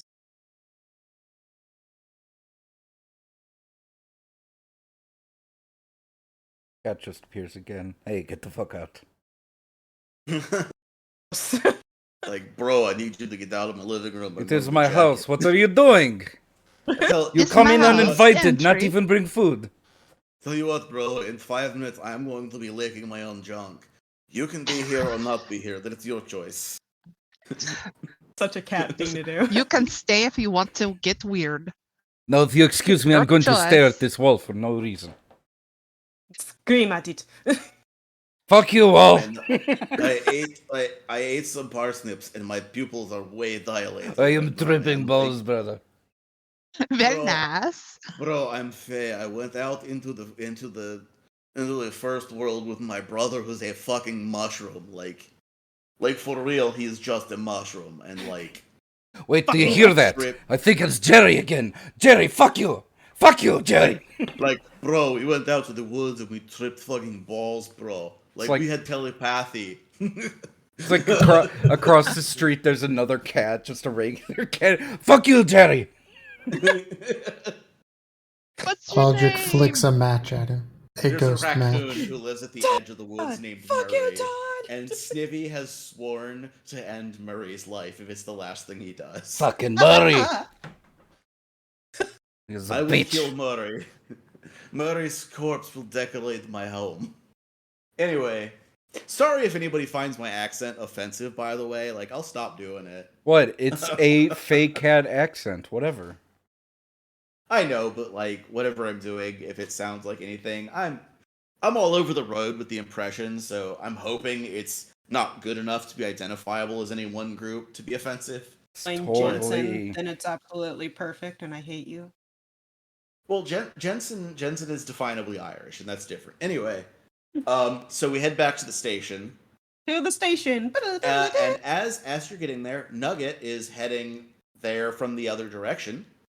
Oh. And like very, very excitedly runs up to you, holding a large messenger bag. Jesus Christ, no! He says, "I just went to the post. I have something for all of you." Gimme, and she'll do like the P dance again. Gimme. You'll see Cyril's eyes light up even more. Charlie, yours is on like standard, like if you went to your local grocery store and bought envelopes there, like that's yours is in. Okay. Aldrich's, yours is on like graded cardstock and it's a wider document. Fancy. Yeah, Surreal, yours is like the single sheet of paper like folded over a couple of times and sealed shut, like kind of deal. Yeah. And it's on flash paper. Wow. Yeah. Yeah. No, wait, no, I'm sorry, I forgot. Yours is a box. Oh. Yes. Of fine maple, like polished and shiny. The note will be that inside of it. Anyway, and the last one, Mr. Amblesunder, also like fairly normal envelope, but like very clear, like somebody with good handwriting took the time to handwrite. It's a noticeably dwarvish letter. Like small? No. Small. Yeah, and I guess I'll do one outside detail about each. So yeah, Charlie's the handwriting is clearly that of a child. Oh, baby. Aldrich's, it is stamped as though like by a typewriter of some kind. Fancy. And Surreal's is a big fancy wooden box. I've got a jar of dirt, and guess what's inside it? Yeah, and I've told each of you that how much you share of what's in each of these packages is your business. All that I'm going to reveal is that. And that's as much as I'm going to say. We'll say that we definitely... Sorry, Celeste, real quick. We definitely stopped to talk to Bo to tell her what happened, the deal with Snivy, his name, and, you know... Mic on. Mic feedback off. 5 gold for medical expenses. Yeah. Aldrich reads the letter and tears it in half and puts it in a garbage can. Ariel dives in. No, I'm just kidding. Okay, yeah. Yeah, we're at about the break point, so I'm gonna let everybody like give their initial reaction because you all know what it says. So yeah, your initial response, and that'll be our little like cliffhanger, and then we'll do our break, come back for part 2, and do some serious RP, huh? I do have a question. Yeah, is it sealed with Surreal's family mark or anything, or is it just a locked box, or just a fancy like normal box? So it's a like chest. It's not one of the ones earlier like the invisible hinge. It's like it's a polished oak. It's banded with brass straps, like a hinge top. And yeah, the lock, like above the lock, there is a little crest there that it is from who you think it's from. Surreal, after being excited for about 3 seconds, seeing the symbol on the very front, just above the lock, her very subtle smile, will turn into a deep frown of distaste, and I actually want to roll a stealth to try and cover up the symbol. Yeah, I would actually say that'd be more of like a thievery, try and like sleight of hand it. Thievery, yeah. Okay. Yeah. That is a 16. Yeah, anybody gonna roll perception against that? Sure. Let's do it up. Yes, perception, Jess. Roll. Oh, Jesus, Aldrich! Aldrich is a nosy bitch. Why'd you roll society? To identify the seal. Oh. Yeah. Smart. Yeah, what did everyone? Aldrich recognizes the seal, unfortunately. No. Mr. Anvilsunder got a 20 perception. Damn. Then you also see that she attempts to cover up the seal. I mean, sure, why not? Let's society that bitch. Do it up. About 18 perception. Yeah, I probably 16. didn't get it. I got a 14 society. Yeah. Jess, that beats my 16. The symbol, but not enough to know it. I mean, I'm not World from of around 22 here. I don't know. Society. Charlie also recognizes it. So Charlie and Aldrich both saw and know the sign of House Envious. Yeah. Wait, Envious? I am VIUS. can Mr. Anvil Sunder roll a dwarf lore? Actually, because this one is what it is, I'm going to allow it. Hell yeah. That's even worse. 8. Yeah, no, you got nothing. Sorry. What No clue about what's going on. warfare? Dwarf fair. Oh, shut up. Shut up, Boney. Anyway. That's all I do. Anyway. Okay. So yeah, the two of you recognize that sign, and that Suriel has been upset by this. Charlie? So after the gimme scene, she rips open the envelope and there's a letter and then another piece of paper. And she'll be grinning really, really so the first one is a picture. And then she'll change the piece of paper over to read the letter. And with a big grin, she's reading it, and then slowly her grin starts to turn into a frown. And then she kind of has one of those where you rub your lips and are kind of thinking, you're trying to piece something together. And then she'll fold the letter and put it in her pocket and then walk into the sheriff's office. Mr. And you could do a perception check if you want to see if you saw the picture. Didn't mean to rush. Yo, let's do it up. Let's be nosy Let's up go. in this bitch. Yeah, Dwarf nosiness. Ariel saw that Charlie was upset. That's a 21. That's best friend's eyes. Yep. Mr. Anvil Sunder got a... Cyril, are you taking efforts to... Cyril, Charlie, are you making efforts to hide the photo? Are you doing thievery, or... Nothing.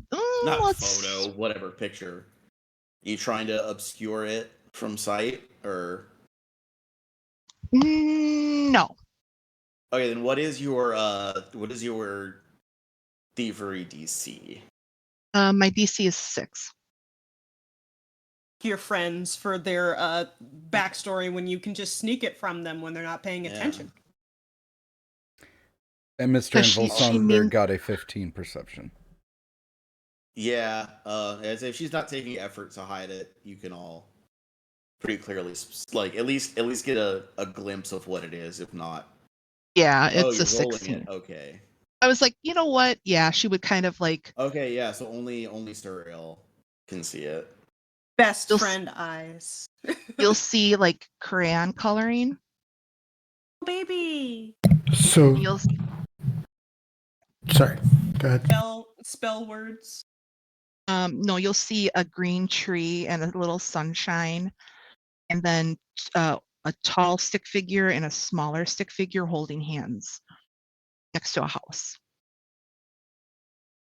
Oh, knowing what I know. Oh no. Last but not least. You're not tall. Oh no. Yeah, last but not least, Mr. Anvil Sunder. What is your response to this letter? He looks at it. He notices the seal on the back, which is a very dwarven seal. It's like unapologetically dwarven. Good for them. And it's and he just looks at it and he just gives a little smile and he just puts it in his heavy armor pocket. He'll read it later. Not perceiving that one, Suriel's already walking inside. I say walking, it's more like stomping. Yeah, and that is where I'm going to cut it. We'll take our break. Everybody stretch your legs and drink some water, take some medicine. Go to the potty. Eat my food that just arrived. Woo. Yeah, eat some dinner. Yeah, if you haven't eaten anything in the last 4 hours, eat something. You should do that. Drink 5 What are we gallons of name- water in the break time. Go do it now. Do not do that. You'll have to stop the broadcast every 10 seconds. What was the spelling on that name? Which That envious? It is IMVIUS.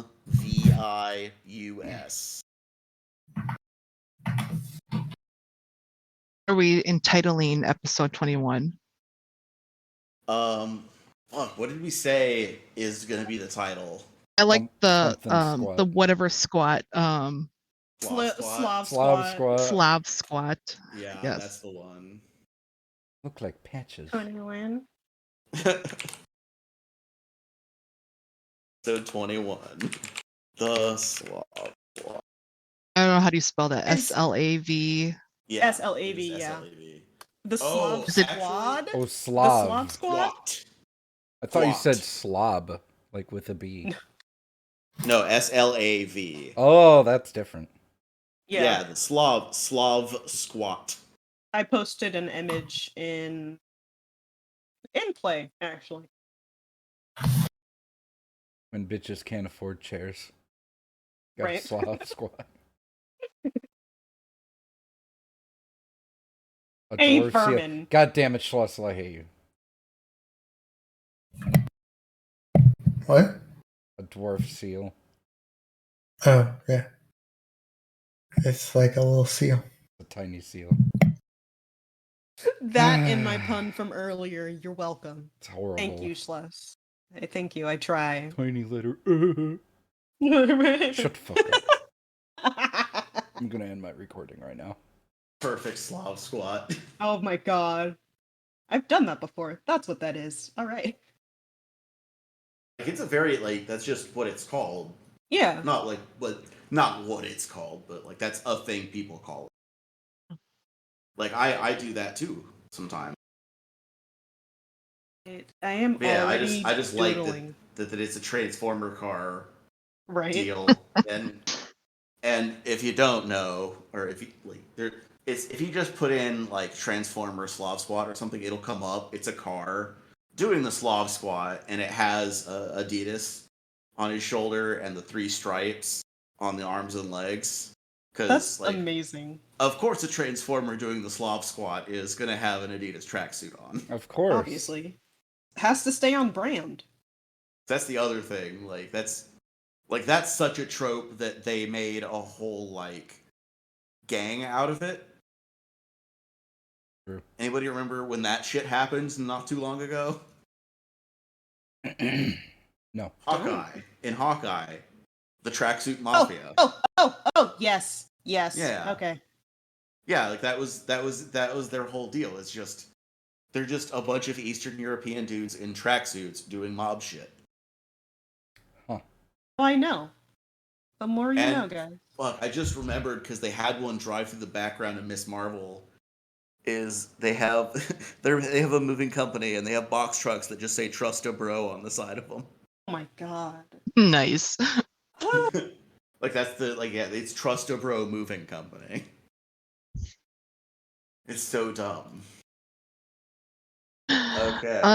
Stop. Should we return in 9 20 o'clock? minutes? 8 minutes. You got it.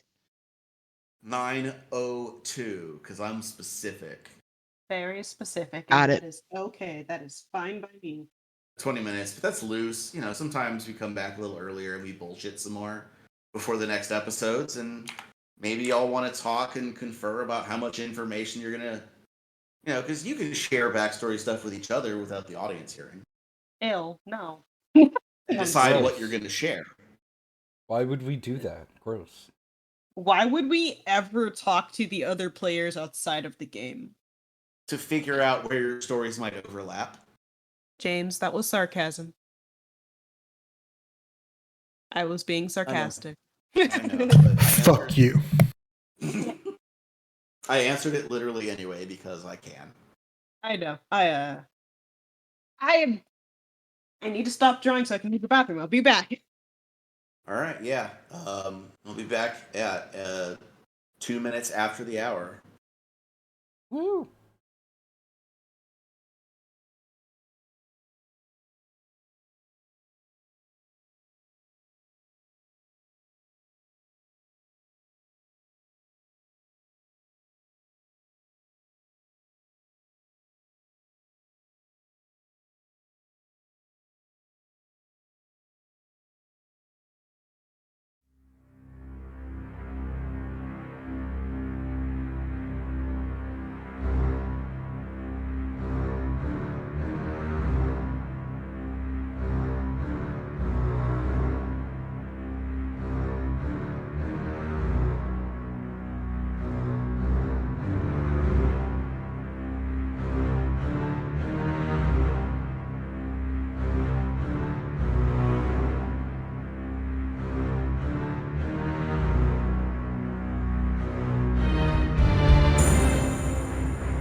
I talk first.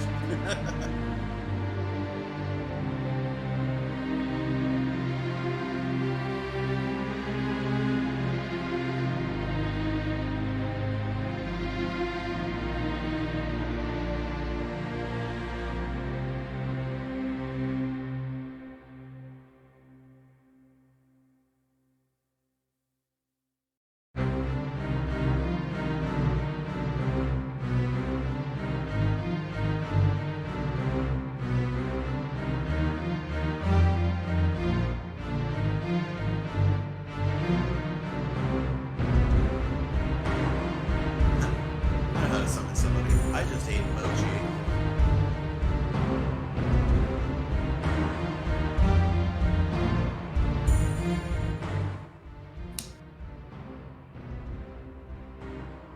I am returned.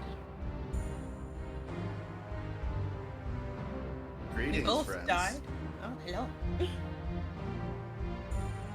We died and came back. Damn. I mean, I'm usually unaware of my body, but like, I didn't think I was that unaware. Well, see, that's the thing about death, is sometimes you spend the whole movie talking to a kid and you don't even realize you're dead because it's such a silly premise. God, how dare you? Okay. Yeah, exactly. No, you know another movie I'm talking about, fucking lunatic.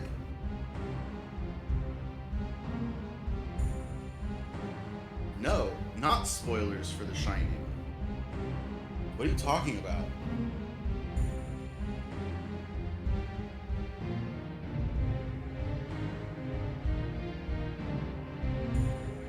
Look, I'm trying to like, I'm trying to find the thread here. I'm just confused.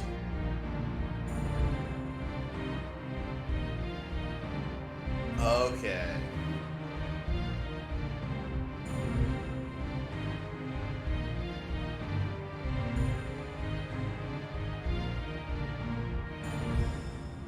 We were so specific about what time to be back.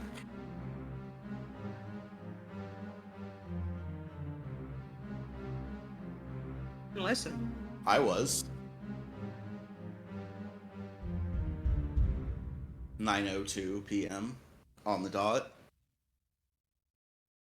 Yeah. Mm-hmm. And I said I was very specific.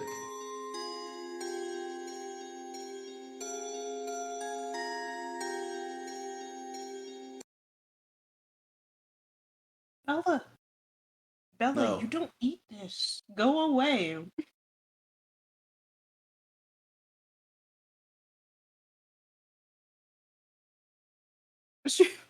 She's just watching me eat crackers, begging for one, but whenever I put one on the ground for her to eat it, she sniffs it and then doesn't do anything with it.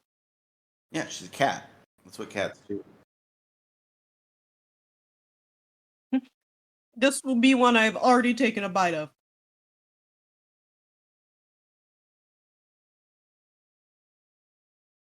It's like... Right? Yeah, let me just regurgitate up what I've eaten and hand it to her.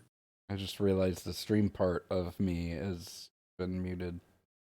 So Well, I unmuted. So it sounded like y'all were talking to yourself. You fools. I mean, that does not seem beyond the spectrum of myself, honestly. It wouldn't be that unusual. Yeah. You fools. You ask somebody who knows me IRL. The amount of times I talk to myself throughout the day.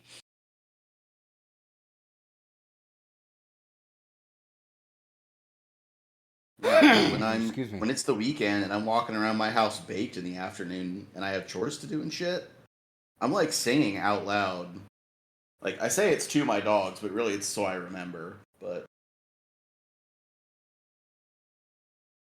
I mean, walking singing around to like, yourself okay, isn't we're isn't going abnormal. to the store. Like, man, I don't go to the store when I'm baked because I don't drive, but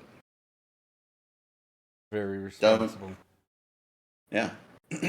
I go to the store on Sunday morning while everyone's at church. It's my life hack of the week. Play. Okay. For real, Jess, I need you to come back.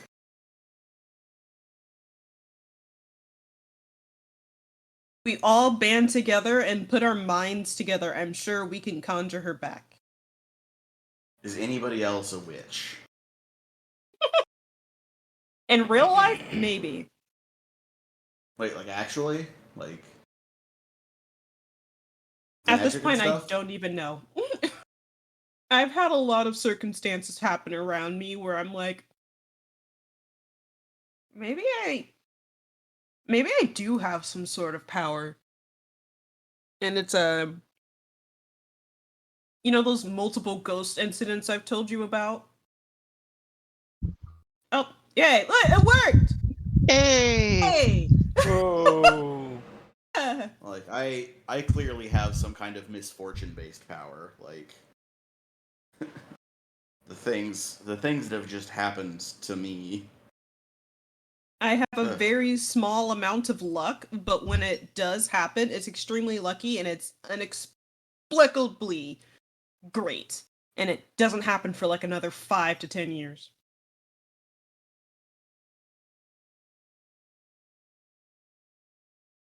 A blessing and a curse. Anyway, since we successfully conjured Jess back, we can get back into this whole thing. Yeah. It's conjured. Is Slash here? Oh, I thought we were just waiting on Jess. I haven't heard Slash speak. Slassel, we're waiting for you. Slash, come back to us.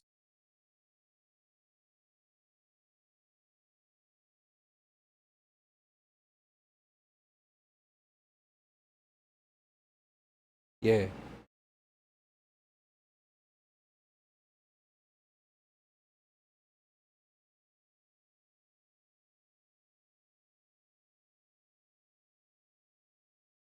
Any day now, someone will come and start the show.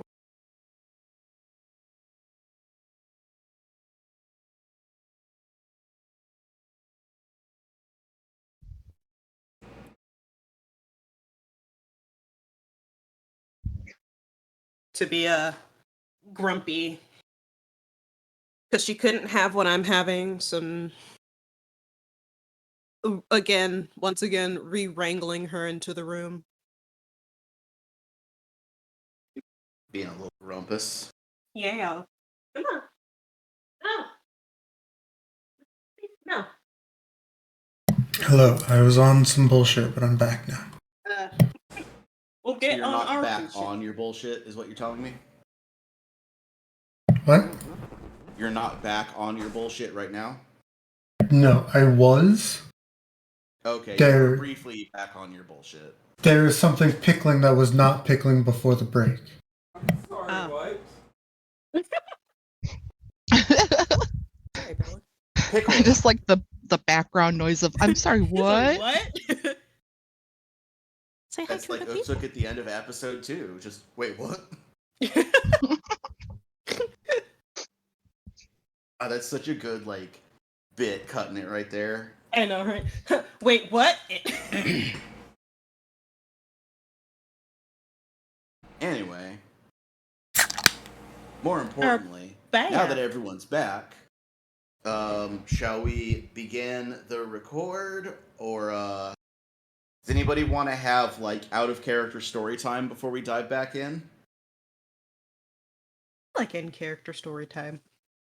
No, but if there's something that like the character definitely wouldn't share, but you want the players to know. I mean, I'm all up for an RP session, but that just depends on what everyone else is down for. I'm talking about stuff that you wouldn't want to share with the audience, but like you as a player would share with the other players. That's what I'm referring to. Yeah, I'm saying I don't have anything to hide from the We audience. like to keep it RP. Aldrich is only concerned with mortal laws now, in so much as they can help them. That is, in so much as the laws can help Aldrich. Well, I also enjoy the detail that the letter is thrown in half and in the trash. It could very easily just be recovered if anybody. Oh yeah. So yeah. No, and I think it's as we discussed. As soon as you tear it and like open your hand, the letter ceases to be a factor in your consciousness, right? More or less, yeah. I thought about it. I was like, Aldrich is definitely gonna throw it away. And I was like, but I think tear it in half just once, not like a try to hide it kind of tear it in half, just once. Yeah. Anyone could pick it up and read it. Yeah, you barest token effort. Like, I don't want people to read it. Aldrich doesn't want people to read it, but like he doesn't care enough to like actually hide it. Yeah, you're not like going outside and burning it, but not doing what Charlie is about to do. Something. What is Charlie about to do? I don't know. What is Charlie about to do? Then let's do the bit and we can find out what everyone's about to do. How's that sound? Yeah. I will say out of game that Charlie kind of word it. I just want to word it. Charlie wouldn't be evil if the path that her life took was different. Yeah, I can see that. I feel like that's the case of a lot of people. Okay, fine. Jesus. But she would still be a pyromaniac, right?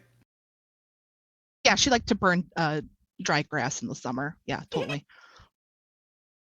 And I'm not just basing that off a great uncle of mine and would sit and drink Gettleman beer. And yeah. How great could this uncle have been? I mean, like, could be worse, and it could be me who, like, I don't need that many degrees of separation to get to somebody who did that. Me and my uncle did that.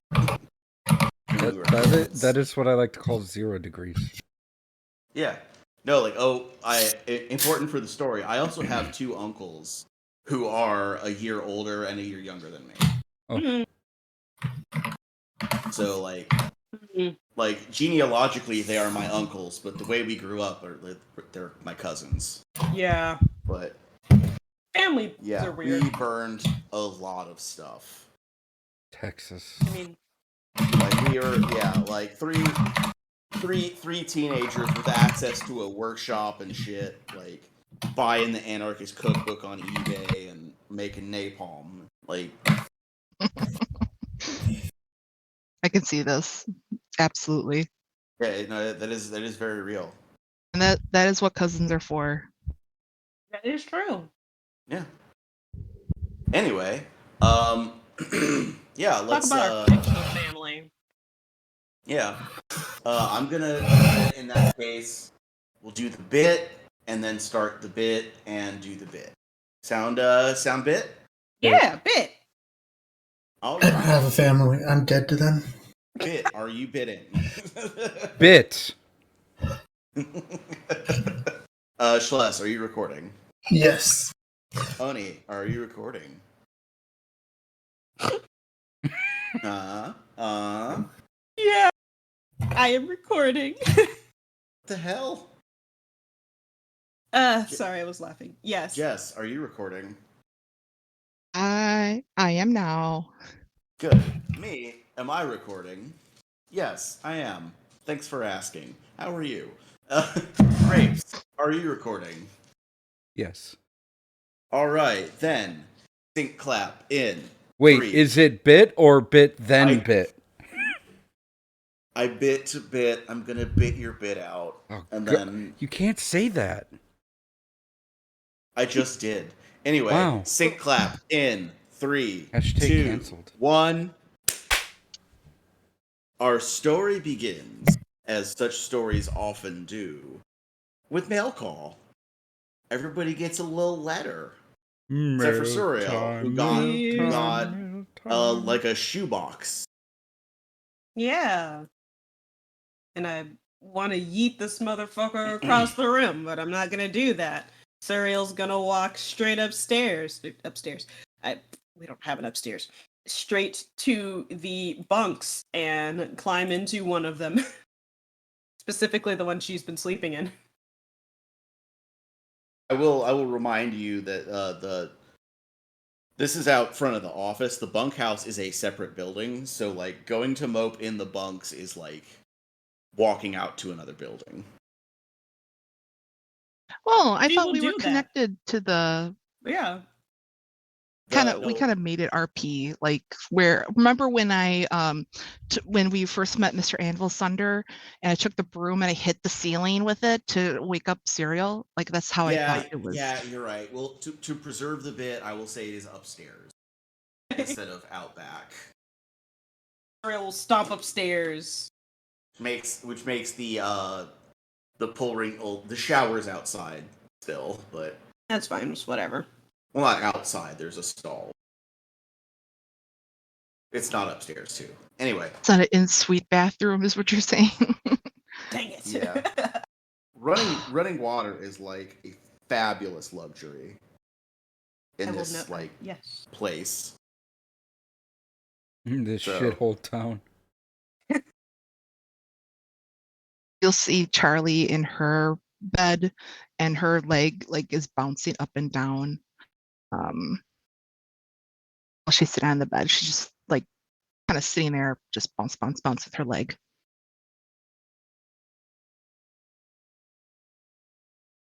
Is just she'll half throw the box down on the ground on the bed and sit down on the bed, grumbling under her breath.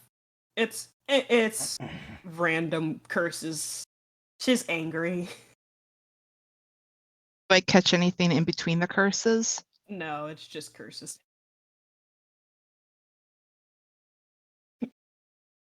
I mean, you didn't get a good letter either, did you? No, I did not. She'll open the box and read the letter. She's not reading it aloud. Since it's in a box, the letter is just a sheet of paper folded in half, laid on top of the object in the box. And like I said, the inside is all red silk with a molded bottom to hold the thing in place. Mm-hmm. It is an elaborate, fancy, and extravagant container. Give me 1 second. Yeah, for an object. Sorry? No, I didn't say anything. Sorry, Bella wanted me to open the closet for some reason. Continue. Sorry, yeah, what I was saying is it is a very extravagant, flashy container. The contents don't really match. Yeah.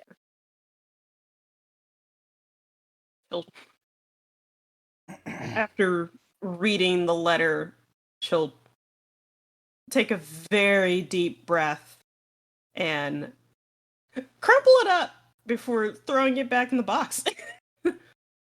Looking at what else is inside before Charlie, you noticed that her breathing was a little bit heavier, obviously, because she was angry. Mm-hmm. It just happens. But if you want to make an insight check right now, you can. I certainly will make a perception check. Perception, sense motive. Blah.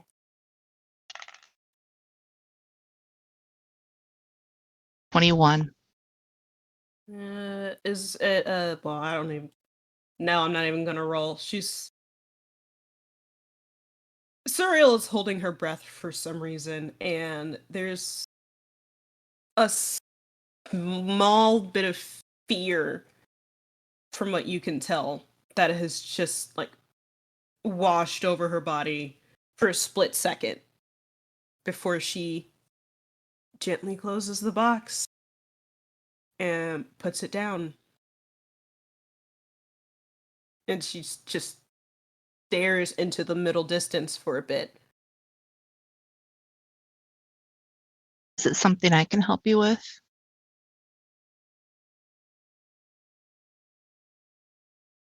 Wanna kill my father.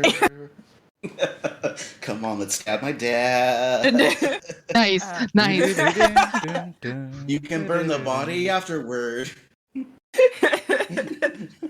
He's such a turd. Yeah. Yeah.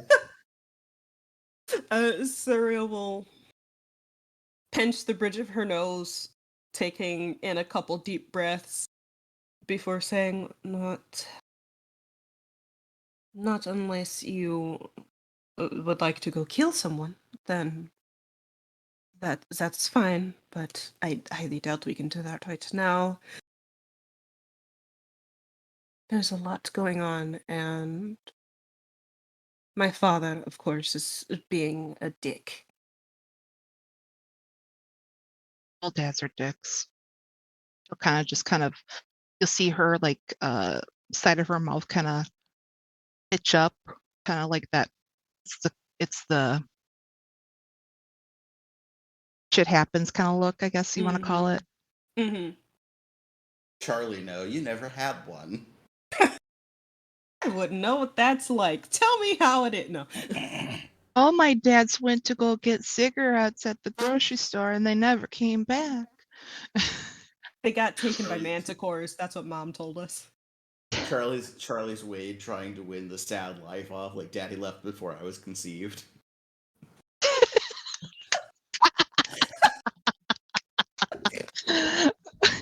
What is a line in that film? Oh God, I love that. That is just too good. Well, Cereal. Not gonna say that one of us wins the letter of the day, but I understand. Surya I will understand. Yeah. Surya will stand up and kind of start pacing a little bit. I finally having a good day, and just like I thought things were going okay, and we made a deal with this Fae, and everything was fine, and then all of a sudden, just he's very good at ruining my mood, and just didn't think I'd have to deal with him again while I'm out here so far away from home. I wonder if it was intentional that you got that or otherwise. Because why would he send it now? You've been gone for how long? How old am I? I've forgotten. Not me forgetting how old my own character is. 6 years. Thank you. Yes. And you never received mail before that? God's no, he's never cared.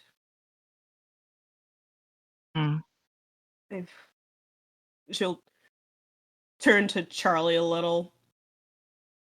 And take a moment to really consider if she's going to say what she's about to say. Before just kind of blurting it out. I've been sending letters home to my brother. My little brother. Just Charlie nods. Just keeping him updated on all of our journeys, and I tell him about you, Uktuk, everyone we've met, all the things we've done. I sent him a dagger just for something. He might need it, I don't know. And of course, my father had to intervene because he doesn't have anything better to do. He doesn't have to control a whole company or anything. No. To run everything. Well, a company might not be the right word. He is a baron. Being a baron, he's got a whole ass stick up his ass. With the perception check from before our episode, would I know I think it was me and somebody else that knew the crest, I think what it it was looked like. Aldrich. And myself, I think. No, you did not make the perception to see it. I thought I did. Aldrich and Anvilsunder recognized the crest. They recognized the symbol. Okay. Yeah. Well, I just saw the symbol. I didn't recognize it. No, Charlie did, because my thievery was That's only what I 16 and she rolled a 20. Oh, you only rolled society. Yeah. Yep. Now that makes sense. Well, yeah. I rolled a 22 society, so Forgot to roll the perception. I rolled you know why? Because I think I rolled it with my regular dice, and then out of habit I clicked on society. So anyway, there's a chance you already knew who her dad was. Can I do Well, I mean, like, you know, I'm just saying it's not unbelievable that that she might have already told you. No, she didn't. Okay. Could I do a diplomacy to remember, like from word of mouth or anything like that? To try and remember who her dad is? Mm-hmm. Is it from word of mouth, I think is what you said, Jess? Yeah. Yeah, I think if she is taking efforts to be secretive about who it is, you probably wouldn't have, like, picked up on anything like that. Yeah. Thuriel hasn't, like, given you a specific name or anything, so... So Charlie will kind of lean in and kind of put her elbow on her knees and kind of look at you. And so he has nothing better to do as a baron, but why would he sorry, let me start over. Say he has nothing to do as a baron, but clearly he has a lot of business with whatever you're doing out here. Obviously, from your facial expression and tone of voice, wasn't a good letter.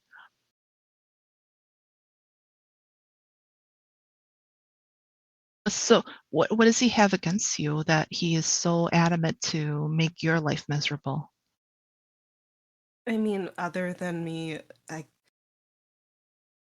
don't know all of the details exactly of why he hated me, other than who knows, there could be 1,000 reasons. Which one you think it really is, though? I wasn't exactly the easiest to raise. She'll smile a little. I mean, that one's probably the most obvious answer, but Serial clearly cannot think of anything else. He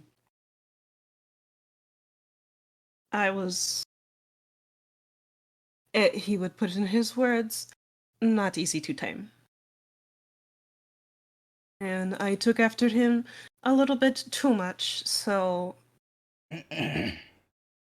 I guess... Would I perceive anybody eavesdropping on us by now when I heard that? I think that was just somebody actually clearing their throat. That was just me. Ignore me. Oh, okay, sorry. It sounded like Mr. Anvilsunder. No, that's because it was me clearing my throat. Ignore me. Dad, why are you in the doorway? Go away! Don't worry about it. Excuse me. I have a thing to say about fathers. And Oi, do I have a thing to say about Now listen here, lass. I have to go to the grocery and buy cigarettes again. No! I'm your dad now. Aldrich will be dead while I'm gone. I'll be right back. God, that was the worst decision he could ever make. Yeah, of all the kids to put in charge, Aldrich is the worst one. Hey, Aldrich is responsible. Aldrich would dissect Charlie's brain for science in a second if they were left in charge. Totally, the most responsible. Yeah, is that irresponsible? Yes. How does this girl have an 18 wisdom, but she's dumber than a box of rocks? Well, you have She's 18 read intelligence. She's read a lot of books. She knows a lot of stuff. Charlie is incredibly intelligent, which means she can like do calculations in her head and make logical deductions very quickly. Wisdom is like instincts. So like Charlie is that poor girl who knows like the molar weight of gold, but not that somebody might try to con you out of it because it's valuable. Yeah, I was explaining that to Grapes before. I'm like, yeah, her street smarts are a little lackluster. You have the opposite of these streetwise skill feat. Basically, yeah. Book Street smarts. foolish. Street foolish. I'm an dumb. expert in I'm an expert in foolish. Serial will continue to say, it may have something to do with my mother. I'm not sure.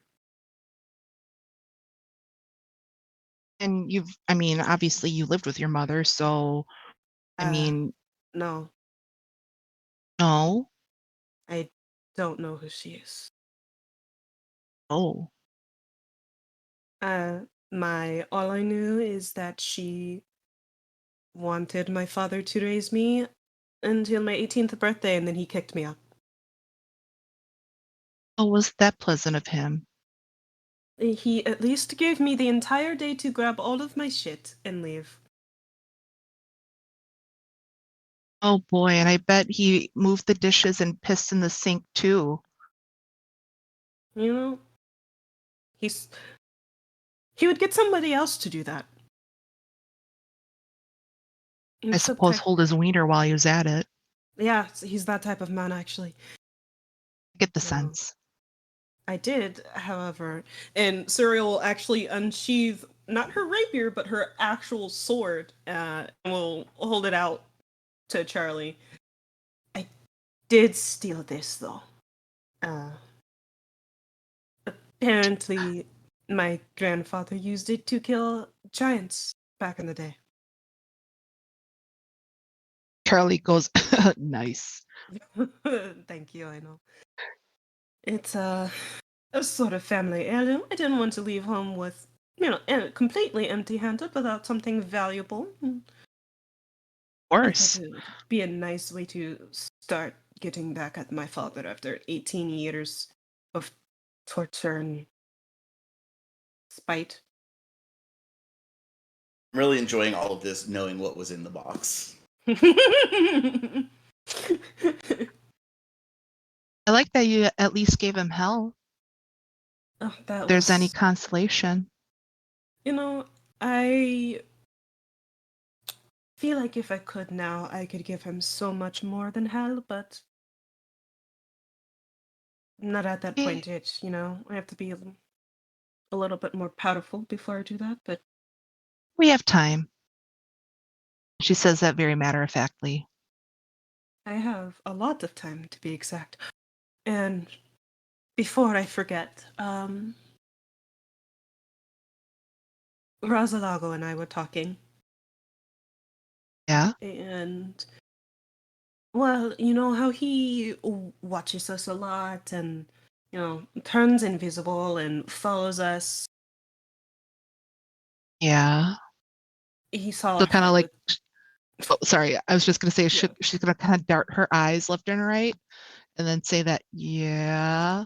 Anyway, go ahead. He saw our fight with Jexy. He did. And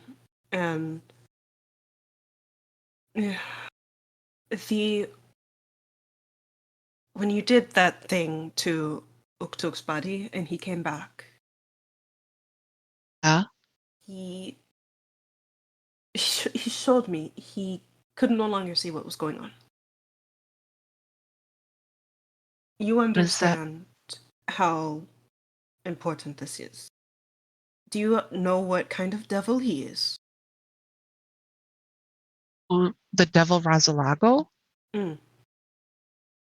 Yeah, I would know specifically just because I would know living in Shiliax. Well, you've also done the research on him before. He is an accuser devil. Oh. What's his accusation then? An accusation and more of a couple of questions he has on who gives you your power and how powerful they actually are. I mean, don't they have their own burner phones to talk amongst themselves? It doesn't exactly work that way. There are levels to this, and based on his reaction, whomever is giving you your power is far, far above him. Well, And that is not only worrying because we work with the devil, it is also extremely worrying to me. why is it worrying to you, though? Who my patron is? What did you do when it brought Uktuk back? Well, and then she'll kind of shake her head, just kind of like recalling that day. And everybody, all the players are, like, oh Flashback. yeah, I know exactly what she did. Yeah. Fuck. Charlie, no. I ran away from the fight. I slid down the wall, cussing and shaking back and forth. Then Mommy talked to me. She said, "You need help?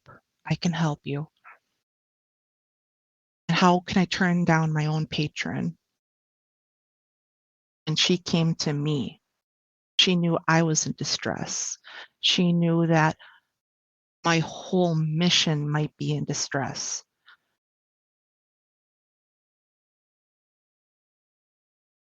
So I agreed.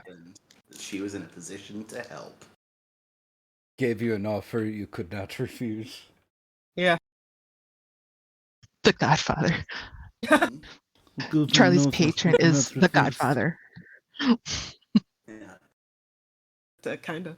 Oh my god, your patron is Marlon Brando, but younger. Oh god. Yes. Canon. Yeah, It's canon now. No. Mommy is young God. Marlon Brando, and he was very sexy. How does this work? It's not a night patron anymore. It's a ham patron. Honestly. In the acting sense, not literal, but also kind of literal. Yeah, a little. Brando just eating a whole ham while he's dressed as Henry VIII. Yes. That got animated into a Bugs Bunny cartoon. Brando as Henry VIII. Like he's holding a whole ham, taking bites out of it. It's wild. I know exactly what you're talking about. Anyways, back to RP. So I don't know what anything means with this. Like he didn't see anything. The power level. I don't even know her. She called herself Mommy. I would have preferred saying mother or mistress. Like you're not like really my family. Like my own shitty family is off doing whatever. Raise myself basically. And she kind of holds out her hands, like kind of like, oh. Exactly. Yeah. I mean, just based on how I grew up and the amount of time Serial would have to read up on devils and demons and all that, she would just, at the very least, know at a minimal level she would have like a small inkling of how powerful Charlie's patron could be. You would know enough to know that they can't grant any power that is greater than the power they personally possess. Like, that's the rule for anything. Grants powers. You can't give more than you have to give. So, oh, cool. You know, like, if Rosalago was your patron, he couldn't give you any ability more powerful than he. Yeah. So that means, by logical necessity, anything Charlie can do, her patron is capable of doing as well. Yeah. To a degree that she is capable of giving other people that power, which you do not have.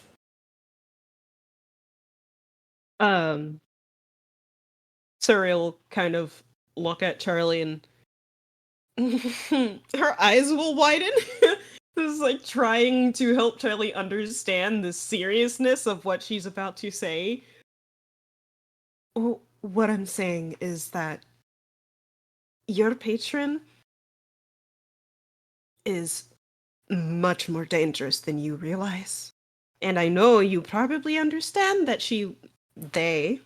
mommy? Sorry. They are powerful enough to give you power, but you don't know them. And devils are not good beings to have contracts with. I would know. How would you know? Thank you, Grapes. Roll that health check. Come on. No? Oh, that's a shame. No, Only someone here had that. Man. So, if out only of we could raise him game, again. Yeah. out of game, James, do I know that I made a contract with my patron when I first had a conversation with my patron? Because the backstory that we did was different than what we kind of have set up right now. Yeah. You would be aware, like, swearing a pact with your patron, for it to take, you have to give informed consent. It's like, you can't agree to it if you don't know that you're agreeing to an exchange of, I give you power as long as it pleases me. Okay. You know, sometimes the contract specifies what the price is, sometimes it doesn't, but those are specifics that aren't universal. But you have to at least understand the concept of the agreement before it becomes binding, magically speaking. And I would know that it was bound because I received Steven and that necklace, correct? Yeah. Okay. You also know, like, part of what you have to know about the deal is that, like, your patron, their only real power over you is that they can take away the powers they have granted you. They, like, I mean, yeah, if your agreement is terminated, there's nothing stopping them from coming out and also killing you later, but... Yeah. Right, because now this new contract is written on my lungs. Yeah. So that's a whole different... That is a separate thing, that you owe her a favor, and if you refuse, like, when she calls that favor in, if you refuse, she will take your lung. Okay. So, in game,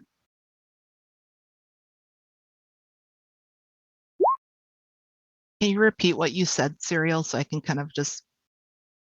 That it is significantly more powerful than you actually realize, and that devils are not a great thing to make deals with, even for power. And she would know. That was just a small joke. So she would probably, yeah, Charlie would be lost for words. And I can't give this up. I gotta protect. She kind of holds back. I've already given you a lot of information about myself. No, you can't hold back now. You have to tell me. It's only fair. You want Steven? No, just kidding. So no, please. She kind of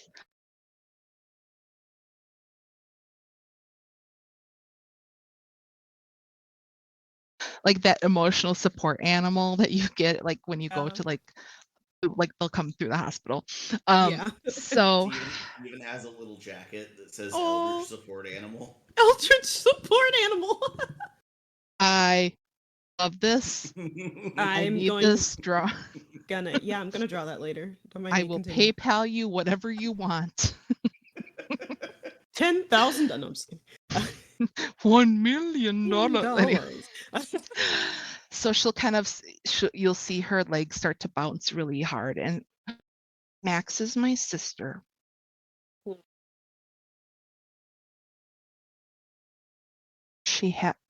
I'm all she has in this world. I don't know where my mom went. Never met my dad. My dad wasn't even when I was in conception or whatever. Dad I'm sorry, what?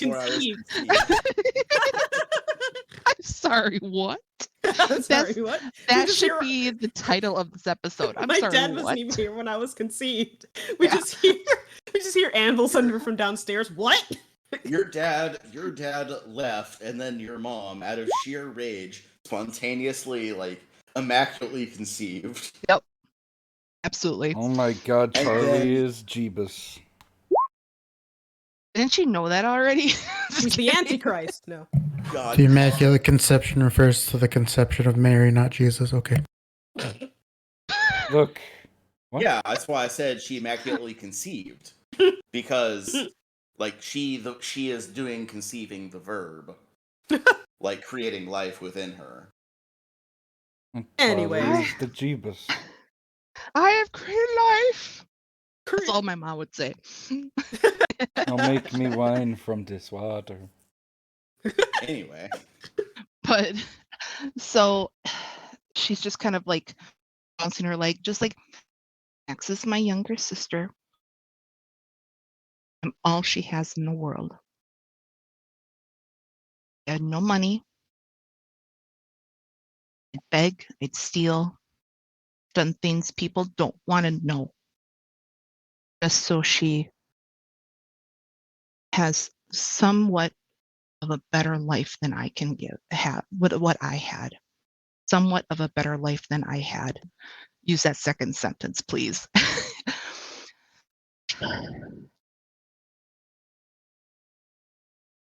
Will kind of fold her arms over whatever ledge there is on the.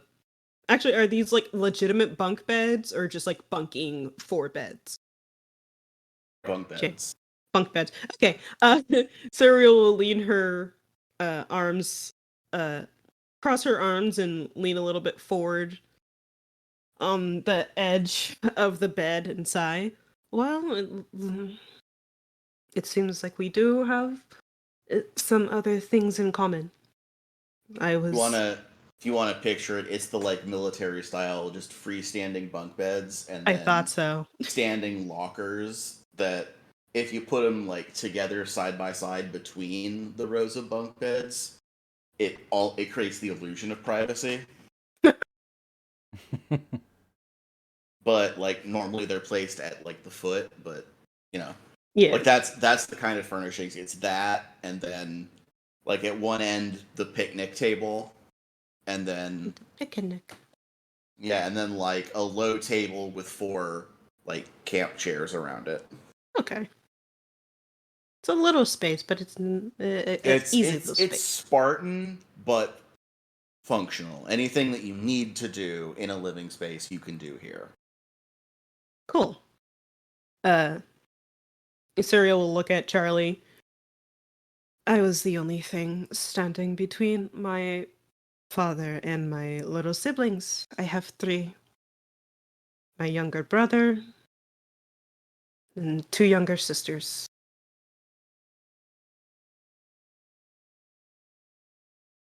So you know when they were born, they were the most precious thing on this earth, right? As much as they did sometimes get on my nerves. Yes. Well, here's the thing. The day she was born, I felt change in my life. I met a person who told me I deserve nice things. And that day I realized Max was my nice thing. And from that forward, I didn't want anybody to take that away from me. And this fucking judge continued, tried many times over years. I was too young. You don't know what you're doing. You're a dumbass. You would never be a good mother. Look at you. That's what he'd tell me.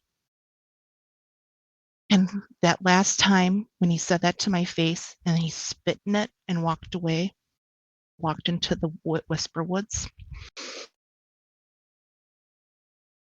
that somebody would take away my nice thing.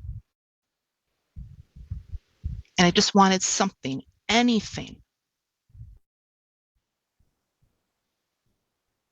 to give me the power to get that cocksucker out of there and to let me be Max's guardian. No, we don't have anybody watching us. Who else is going to watch her?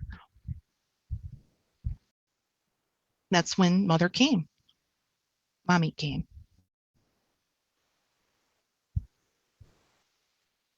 So I don't question much, but maybe I should now, especially what you're telling me. And then she'll kind of rustle out her letter. Dear Charlie, I can't tell you how happy I am that you sent me this letter. I miss you so much. Thank you for the pendant you bought me. I love that there's a little honeybee in the middle. I'm still curious why you even thought, and then she'll kind of like mumble the rest of that bit. Mm. You're a dweeb, ha ha ha. I'm just happy you're thinking of me while you're so far away. I hate that you're so far away. Oh, hey, I made a new friend today. I was sitting under that tree by the hut, you know, the one near the poison garden. Well, I was sitting there and then thinking of you and how lonely I was. And all of a sudden, this nice old lady came and sat down by me. She offered me a pastry. And Charlie, it was so good. OMG. They cost so much. To me, oh my gosh. And I know you're going to say, don't take candy from a stranger, but this was a pastry. So nobody said anything about taking a pastry from a stranger. But it's okay. She's my friend now. While I was eating, I talked about you and me and that meanie judge. And then she talked to me and then she reminded me that I deserve nice things too. Do you remember when you would always tell me that I'm your nice thing? Ha ha ha. It's so funny that they mentioned the same thing that you mentioned to me.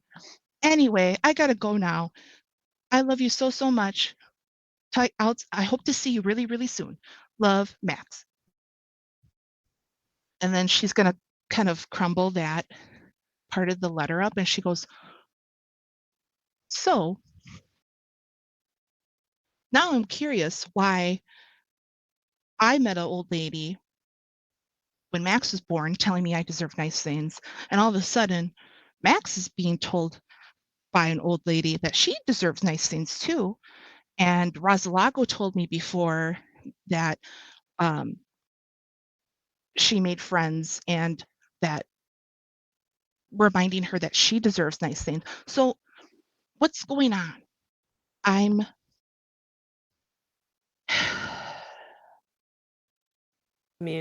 she kind of bounces her leg. Sounds like your everyday normal devil just doing what they do. It's not. It's what we do. And you'll see kind of when Suriel says we, she'll swallow a little bit harder, obviously having a hard time putting herself within the same box as devils. I mean, how am I supposed to fix this? I mean, what is so Razalago's accusing me of dealing with a devil that's really, really powerful. Okay. What does that got to do with him? He didn't accuse you of anything. He just said, if you're gonna do that, be smart. very careful. Oh, okay. Yeah. All right. Well, then scratch that bit. No, I kind of like it. I kind of like that Charlie thinks he's accusing her. The accusation was, did you seriously agree to owe a favor without any strings? Yeah. That was the are you fucking serious? You have any idea how dumb that was? No, Razalago, we're very dumb. Yeah, well, no strings. So would you still consider a string saying don't touch Maxine? Because I did put that in there. I said nothing happens to Maxine. No, I meant the nature of the favor that she can ask you for. Hey, it can't be something that I actually won't like. Yeah, she could come to you and say, hey, I want to cash in my favor, you have to kill Suriel. Yeah, you just kind of let her do that, and you I mean, in the moment, made anything. sense. It is, for great a roleplay moment, it makes great sense for Charlie to have done that. But out of character, Charlie. But also now, her realizing the consequences of what she did is, I don't know, how is she going to react to that? And that's kind of the idea that Suriel was trying to dance around without saying it directly. So hopefully Charlie gets it. So, okay. All right. We don't even have to back up. I kind of feel like this would be a moment when Charlie's like, oh. Why is he even accusing me? Oh. She'll kind of stare in this. Yeah, and that's why Anvil Sunder's here. To keep an eye out on us. There is kind of Go ahead. There is a clause in his contract that if the Baron orders your execution, he will do it. Yeah. He might be dad, but he's only dad as long as he needs to be. He's Kratos. Yeah. You'll see Charlie biting her nails at that point, oh, that's why Anvil Sunder is here. And then she'll bite her nails. I'm disappointed y'all didn't recollect Uktuk's final words. Makes me sad. Suriel thinks about them every day. Jeez. Anyway. That's why Uktuk said what he said. That son of a bitch. I'll see you, and then she'll see you in hell. Down, and then that's exactly. She'll look down on the ground. I'll see you in hell, Uktuk. Suriel will gently put a hand on Charlie's knee and say, "It wasn't your fault that you didn't know. I mean, how else were you supposed to know that? But it is your responsibility now to do more research, understand, and get information." Pretty clear to outside analysis that he really took advantage of you in a moment of desperation. Yeah. And sadly, because she's evil. And sadly, that would check out for Charlie, because anything that she deems worthy or oh, this is a great opportunity is 9 times out of 10 basked in evil. They taken advantage of her, basically. Yeah. Cereal's. So, go ahead. Yeah, because in the future, she is going to come to you, say she is cashing in that favor. It's probably going to be something you don't want to do. You have to make a choice. You have to choose to either do it or lose a lung. I just say you're lucky that she only wants your lung. Right. Mm-hmm. Well, that's just for the favor.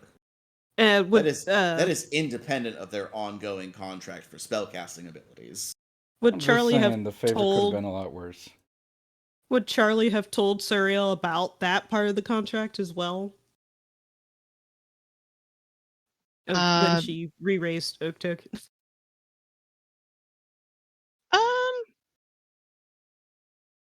No, I did mention it like it's written on my didn't I? I think I did. It was out of character, so that's why I was like, oh.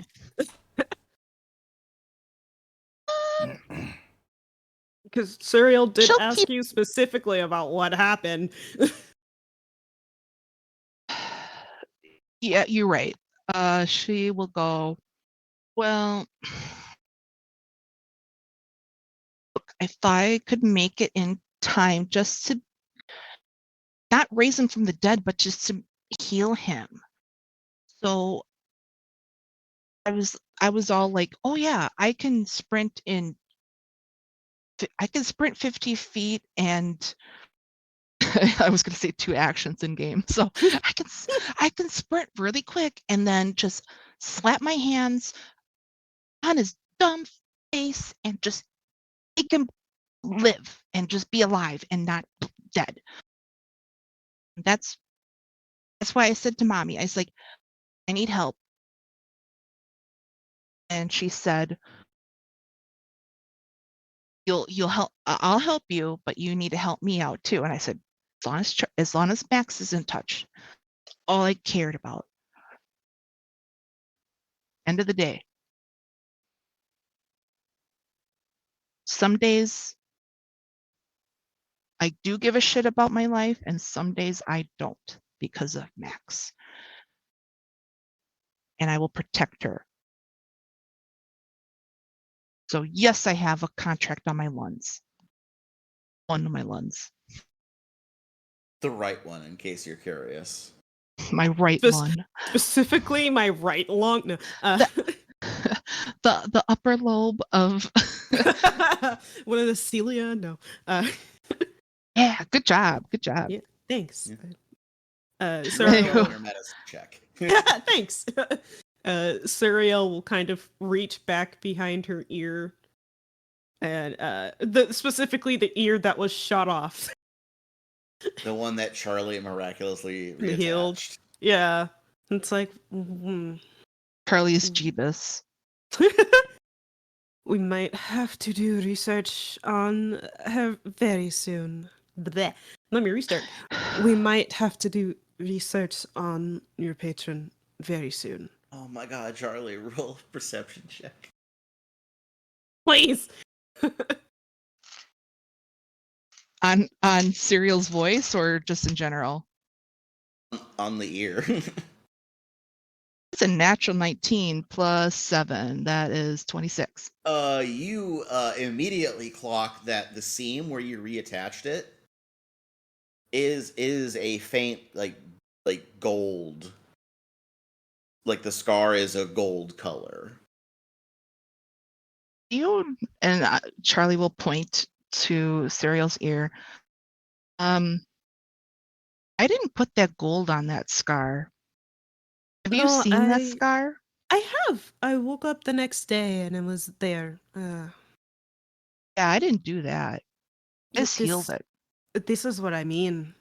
If there's so much you don't know, and I mean, that's exactly what they want.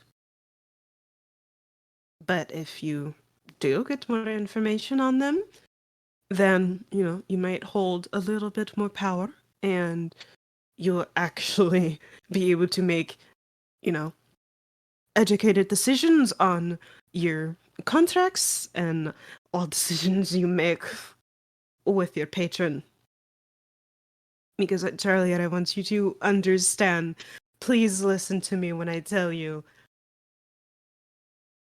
They might give you power, but they are not here to help. Keep that in the back of your mind.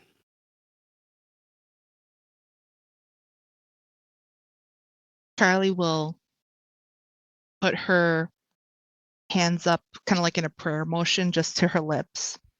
And she'll just look at you in the eyes and just kind of do a quick nod. So, research. Do you think I can research how to be like smarter? Yes, She'll kind of yes. she'll kind of like do that, like kind of like look, like that air look of, you cock your head and you look around, like, yeah, like looking at the stars. Like, I think I could be like smarter.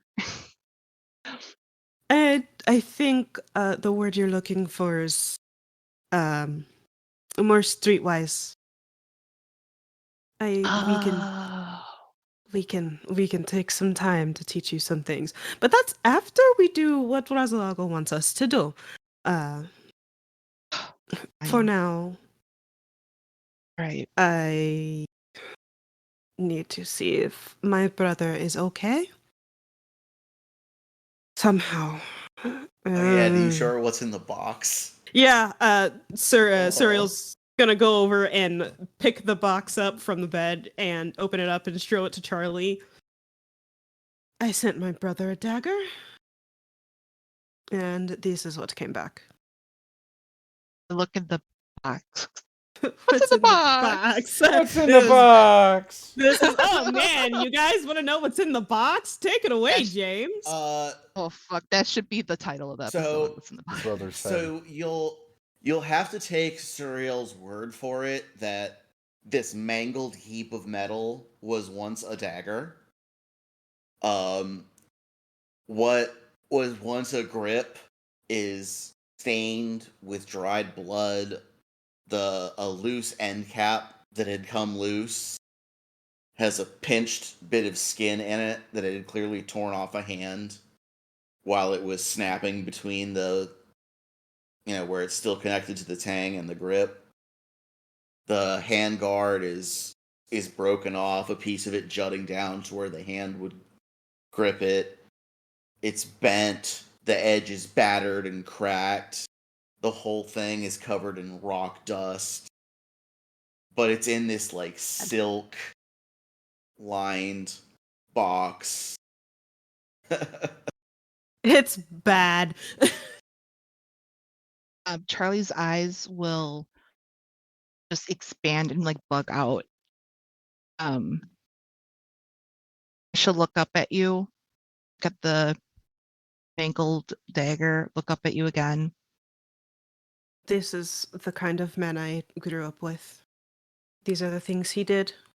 And not being able to be there to protect my siblings. Well, lucky for you, these are the type of men I like to fuck up. Oh, don't worry. They deserve it. I have so many plans for the future. If the future could come faster, I would be happy, but, Until you get his nummy secrets. Yes, give me his secrets. Charlie will... My secrets! Charlie will just stand up abruptly and be like, all right, to the library. And then she'll like push the door open aggressively and be like, Anvil Sunder, you're not going to kill me. I'm going to the library. And then she'll walk out of the sheriff's office.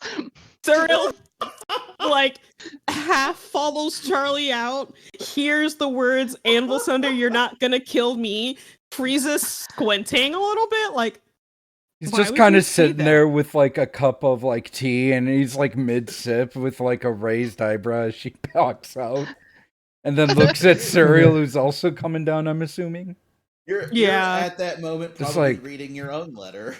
He's just, like, raised eyebrow, like, I missed something. So that was like an hour. It's fine. So I think Aldrich is probably coming back from their shopping trip now. Yeah. I love that Aldrich always goes shopping. During girl talk. Yeah, that's all. Aldrich goes to buy fresh vegetables and eggs every day because keeping the meat bags well fed is important for the long-term strategy. Exactly. No, Aldrich went to the occult shop to get healed, and then bought drugs. Sometimes you just gotta get fucked up. No, I know. And when they come in, they toss a bottle to Anvil Sunder. He catches it. It's a cheetah's elixir. And if you want, I'm gonna expand out our bit of occultism equals heal for ghost. Ghost healing. I would say you can purchase items that would be the equivalent of healing potions at the occult shop for you. Healing potions aren't a positive energy effect. Oh, they are. Well, yeah, but you're a ghost. Can you drink a potion? Yeah, just gotta ghostify it. Okay. Thought I was doing something fun. Anyway. It's okay. Get there next time. Do have the positive trait though, so maybe they would hurt. Yeah, there you go. It So, would. Mr. Angel Sunder catches the bottle and goes, "Letter for you." Points at the table.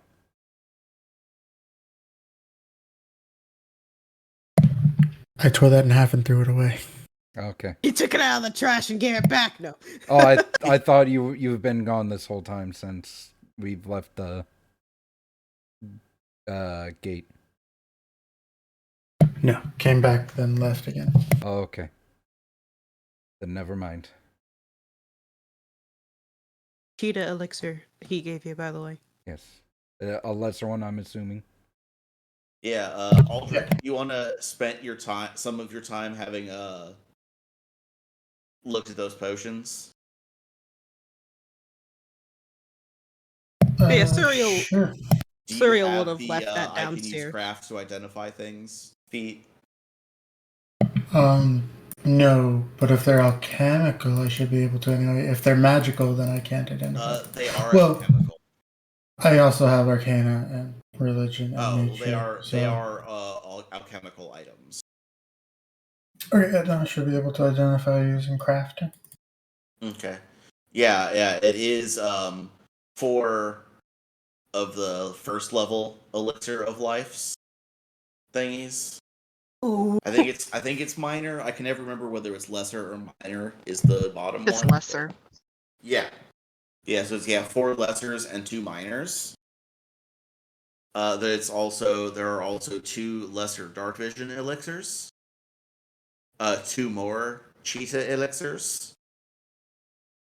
And 2 I haven't decided what the other ones are yet. What would you want them to be? Oh, we could pick? I mean, I get back to you on that. 2 of any alcommon chemical item. Alcommon chemical? You know what? No, they're ration tonics. That works too, yeah. Yeah. It's a 5-hour energy that feeds you for a whole day. Nice. Yeah. Good berry juice. Yeah. Yeah, basically. Yeah, it nourishes you, and I think it also fulfills your water needs for the day. Also, Charlie hasn't questioned why cereal sounds different? Question mark? I just realized. Oh fuck! I was gonna do that. I forgot all about it. Yeah, it was such good accent work. I was really enjoying it. Thanks. I tried really hard. Hopefully, you follow me, and then yes. I'll kind of okay. Yes, she does. Continue, guys. Sorry. Yeah. So yeah, that's Aldrich. Is anything else Aldrich wants to do? Does anybody want to steal Aldrich's letter and read it? That's also an option. I stormed out of the sheriff's office, but being nosy, I would have probably dug it out, but I stormed out. So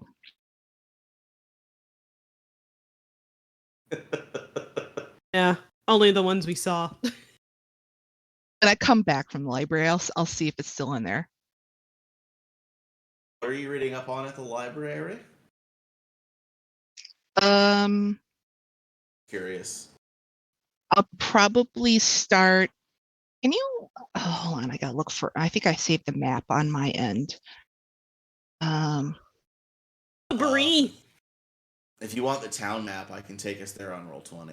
Yay. Yeah, that's what I want. The map. It's the map, guys. There we I'm go. a map. Roll20. Roll20. Here's the places you can go. Here's the mail, it never fails. It makes me Oh, want to boy. wag my tail. When it comes, I want to wail. Mail. Okay, because there's. Thank you. Let me look. Because I know there's a library or there's an arcane shop, I think. Yeah. Oh, let's see. Arcane shop, an occult shop. There it is, number 14. Yeah, Odmer's Tonics is the it's Arcana stuff and alchemy. It is also Odmer, the proprietor, is the employer of Dr. Mantis Toboggan. Cool. We have a friend. Well, Yeah, maybe and he might be there. as previously established, Odmer is like a wizard. Yeah. So he handles the arcane stuff, and then like the alchemy stuff is like Dr. Mantis Toboggan comes in at night and does the alchemy stuff. And this is a long walk, so I would say I would go to. It's like 500 feet. I would like say there's a scale in the bottom of the map there. Yeah, 100 feet is just over 2 squares on this map. I always forget how the maps work. Leave me alone. You know what? I'm gonna go to the notary. Oh. Okay. We're making a drop off first. We're what's our plan at the notary's office? Yeah. On the way there, Suriel is doing what Suriel does best and listening for secrets. Huh? Sorry. Oh. God, stop making noises, Dad! No. Every single time we turn around, Mr. Anvil Sunder is just there. You're not gonna kill me. Not today. He's read the letter and now he's reading the newspaper. Right? We turn around. I haven't read the letter yet. Jeez. Don't put on a different hat. I mean, I'm just, I guess, giving opportunity for you to. You know, this has been the Suriel and Charlie show, and not that it's. Not that it's not been good stuff, but you know. Clearly, I don't want to take away from you guys. Clearly, we need to have an Anvil Sunder and Aldrich. So. An AA meeting. An AA meeting. Do you want to read your letter, or are you just not gonna do it until like later in the day? Later in the day. Okay, all right, that's fine. Anvil Sunder's behind us with a different hat on, like the Inspector Gadget hat, and then he's like pulling a Assassin's Creed, just sitting in between two people on a bench. And then next is like the Mr. Potato Head, like glasses and nose. Doing the Sunday crossword in ink.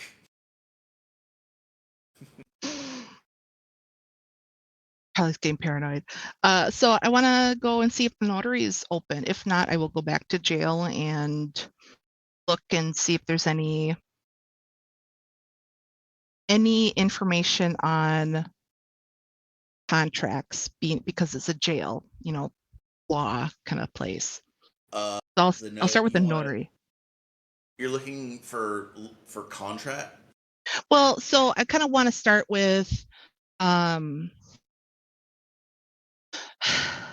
the reason I ask is because if you want like a primer on contract law, there's in the jail, like that's they have books in there, like on their procedures and all that stuff. Okay. Then I will That's take a starting point at least. I'll take my leg and like bash the door open again and walk into and look at the literature in the jail. I just bust open doors with my feet, basically. Suriel is severely confused, but is just following Charlie. And Sunder's still sitting there with his tea. Trait refuses to interact with doorknob. A doorknob killed my mother, stole from me. Suriel has to run ahead of her to open doors so they don't get hooked open. Right. So I'll just kind of start pulling books down and put like stacking them on my desk, because on the Charlie was here desk. And yeah, I carved it in with my dagger that was given to me. Look at you! You've had a grown-up job for a week and a half, and you're like voluntarily reading law books on a Tuesday morning. Wow. I mean, nobody baked me a cake. She'll say that out loud, and nobody, like, she'll kind of like look around and be like, "Yeah, I got a big girl job. No one made me a cake," and then she'll like start flipping through books. Suriel still has no clue what Charlie is actually looking for. And Sunder's like one desk over, just like looking at all this with the eyebrow that's still raised, like it's like a foot over his head by now. Suriel just shrugs at him like, I don't know. Was I at least correct in the guess that he's reading the newspaper right now? Yeah, it's something like that. Charlie will take the book down slowly so it reveals her eyes, and then she'll kind of like slam it down. What you looking at, old man? Looking at the crazy human girl. What are you doing? Slowly... And don't forget that I'm crazy too. And I'm reading. Suriel will just slowly lift the book back up to Charlie's face, like, just go back to reading. She gonna be okay. Was this Aldrich's path of the day, by the way, Schles? Yes. What's the orange one gonna be now? Hey, Magic! Yeah. Suriel will read over Charlie's shoulder. Could also call this episode Happy Drawing Fun Time. Drawing Fun Time.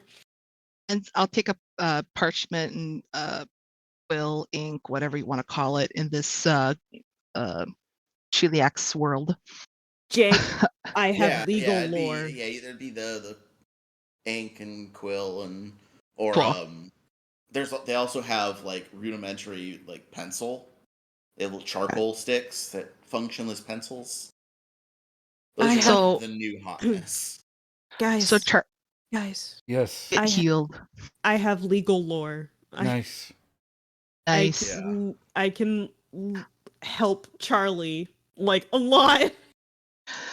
I'm gonna write a list of what to research, and like Charlie, you'll look at her handwriting and you'll think she's a lunatic or a serial killer or both by her handwriting. I mean, like, by the handwriting we determine this. Right.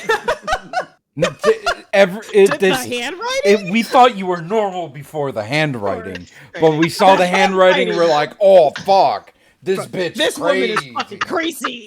Yeah. Up until now, number of burned corpses under the house, 0. After that fact, number of burned corpses under the house, 16 and counting. Did it poke some ectoplasm and live to tell the tale? She's normal. But that handwriting, that is too abnormal. How dare she write her B's like that? She's writing in crayon too. To be fair, she does put her R's backwards like a fucking lunatic. Yeah.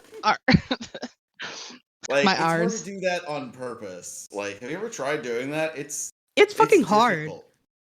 Unless I'm writing with my left hand. But that's just not anyway. So like one is like research infernal contracts. 2, research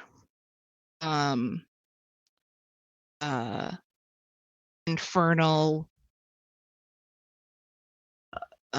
hierarchy. And then I'll think of some other crap, but like that's like I'm starting with those 2 first.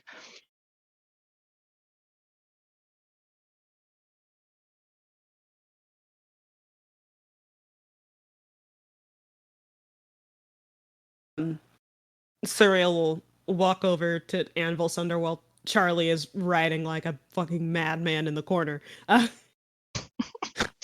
It's like the fucking conspiracy theory guy. Yeah, conspiracy theory guy with the board. Charlie's smoking a cigarette and ranting about Pepe Sylvia. Yeah. Pepe Sylvia this. Pepe Sylvia. Pepe Sylvia. Oh Pepe Sylvia doesn't exist. Holy shit, I am the meme. I'm the meme. You are the meme right now. I'm the meme. Your Charlie... name is even Charlie. Oh my god. It all lit up to this, everybody. Oh my gosh. That's another great one to draw. We did it, Reddit. Oh my god. We did it. We have made it to the pentacle. We have finished the entire game, guys. We beat the internet, everybody. And that's a wrap. We'd like to thank Satan. Roll the credits. We have to stop there, right? Dun dun dun dun dun dun dun dun dun dun dun. Did anybody who didn't get to be in this episode want to do anything?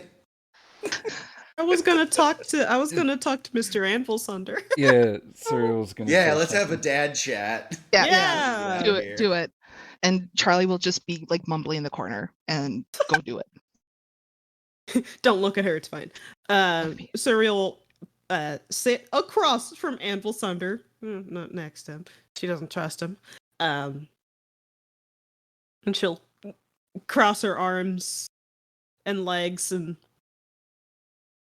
take a moment to collect herself as talking about emotions. What are those?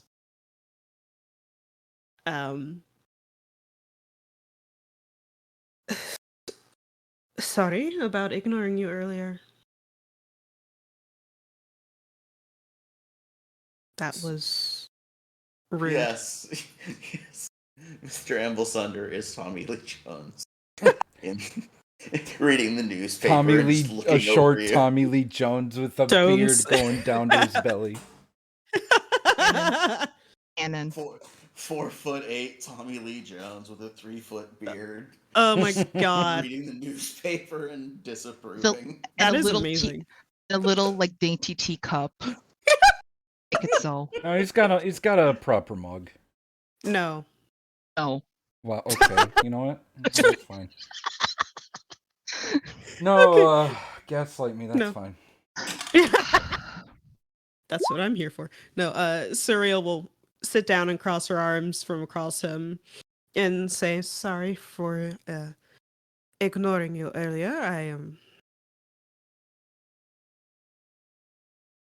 There was a lot going on in my head and you weren't I wasn't really thinking about other people. So.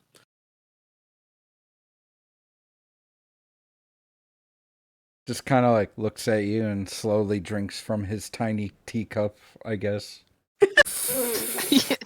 You don't have to. You can say whatever mug you actually want to have. Yeah. Like, You're just giving being shit. dumb. No, it's a big mug, says #1 dad on it, clearly. Oh my god, yes. Well, like, you know what? An earthenware stein with the flip top and everything, because like that's also an option. But it says #1 dad. Yeah. Oh, yeah, like it's stamped into the body of this thing. Hand painted. Yeah, it's earthenware and it's shellacked. I guess one of your other kids is a potter. I guess. I don't know. Maybe they just bought it for him. Yeah, maybe it was at a school fair. God, Scholastic Fair. Yeah. Dwarf Scholastic Fair.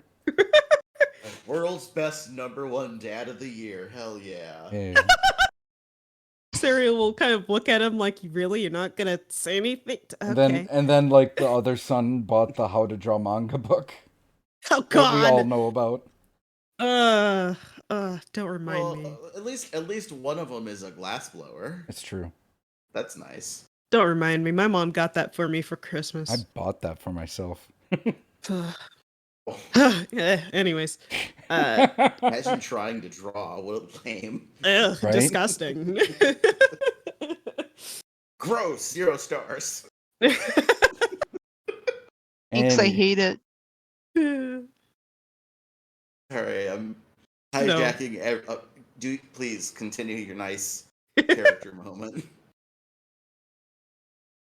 Serial's kind of looking at Mr. Anvil's under like, you're really not going to say anything in response.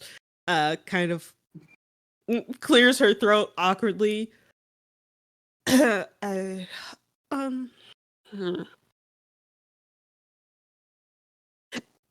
Growing up in the city where, everyone sounds like this is fine until, you get kicked out by your own father and everybody around you no longer has to be nice. So it was kind of more important to hide who I was outside of where I grew up, which is why sometimes I sound like this. And she switches back. You can see her entire posture changes. When she switches back to her, what is probably closer to a more common voice that you would run into just for any person outside of the capital. Not so close to, no, out of character, outside of, not so close to Varizia. She sits up higher, she uncrosses her arms, she kind of almost gets more relaxed. She seems a little bit more powerful, almost, in a weird sense. And she looks at him. It's like, it's just a facade. It's just a character I play. I mean, I'm laughing at the map. I know. It's like this serious conversation and Schlessel in the background drawing a ghost. Celeste has like little, like a bunch of different Crayola crayons because we only stand Crayola in this house. I mean, so this episode is definitely happy drawing fun time. We ain't going cheap on the off-brand crayon shit. No, God, no. And he's just like I can't scribbling even think on of the name of walls. one, and I was a poor kid. Right, me too. Rosart, come on. Oh! I Rosart! Oh! Man. I had Rosart colored pencils, but I didn't know they made. Yes. Yeah, they make crayons. They totally did. I'm sorry, please continue your nice moment. It's distracting. I had to close it so I didn't get distracted. Oh my god.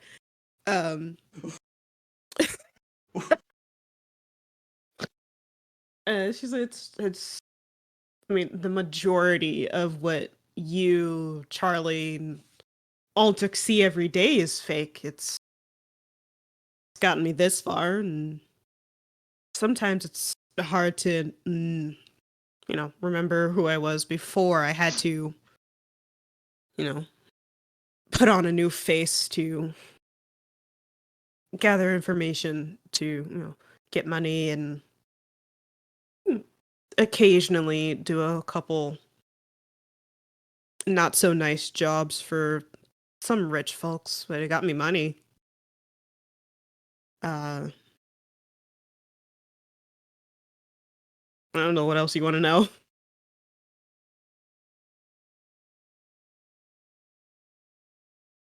Mr. Anvil Sunner will put down his stein of tea, holds up the newspaper he has, puts it on the table. Oh no. We should have a spar sometime. That sounds alright. And that actually sounds very nice. I have a lot of pent-up anger. I could tell. She'll do like a half grimace smile, like, really? Isn't that obvious? Like, she'll lean back in the chair a bit. Thus, I have 6 sons and 7 daughters. I can tell. So,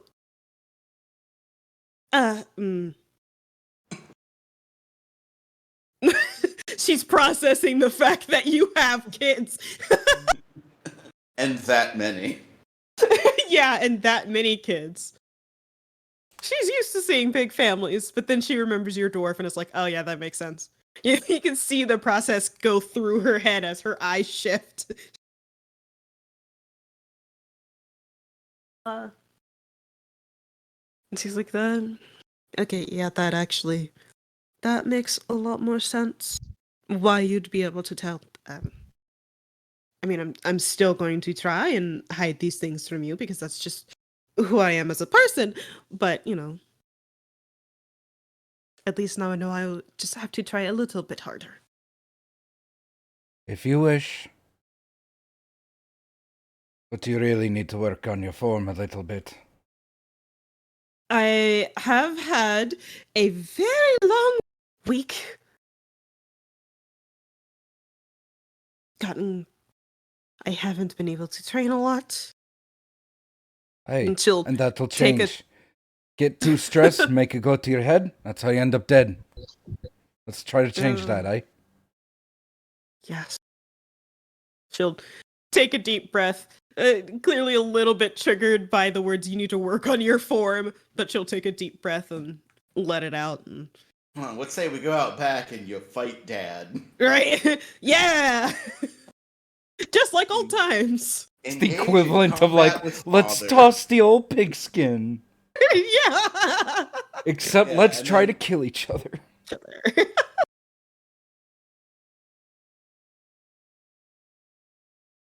And then Suriel's gonna be like, wait, this doesn't, like, he's not gonna, like, try and sneakily murder me? What? Yeah, like, he's not gonna try and slit my throat when I'm sleeping? What? Well, I don't need to wait while you're asleep to do that. Sure, you can try. Which, in a way, I can try, and I probably will succeed. With your form like that. Structured paternal influence that she knows. That's really what she's used to. Suriel takes the term sleeping with one eye open extremely literally. No one's checked yet. Badman can see in the dark, too. Yeah. So. Good. No. You'll actually see her roll her eyes and smile just a little. She'll stand up, patting her hand on the table. Ignore Charlie. We had a very long conversation upstairs, and she also has a lot going on.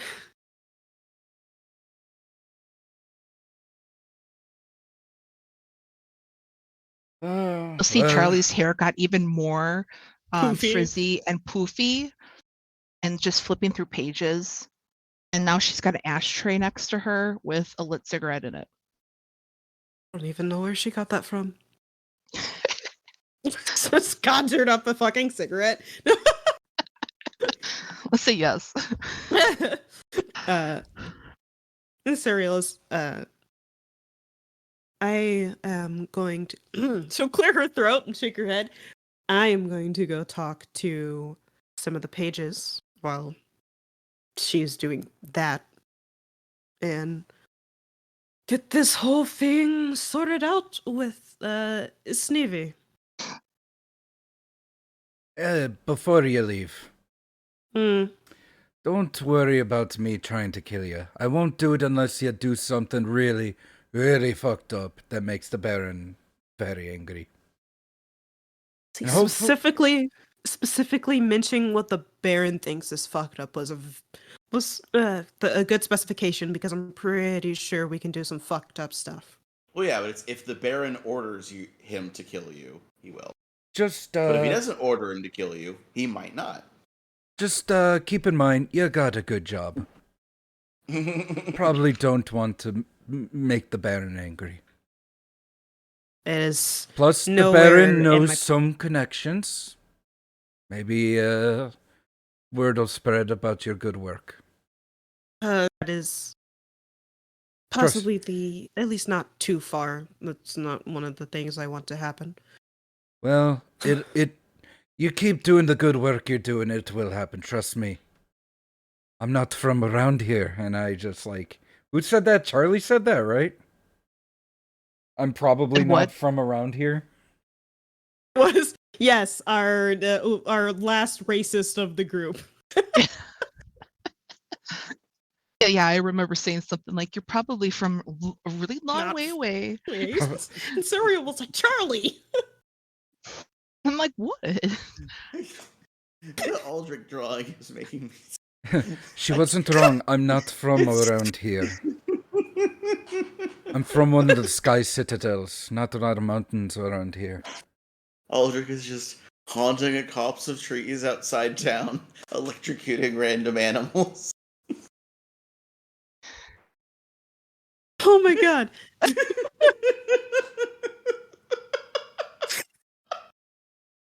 I think at this point Charlie is the least of our worries to leave alone.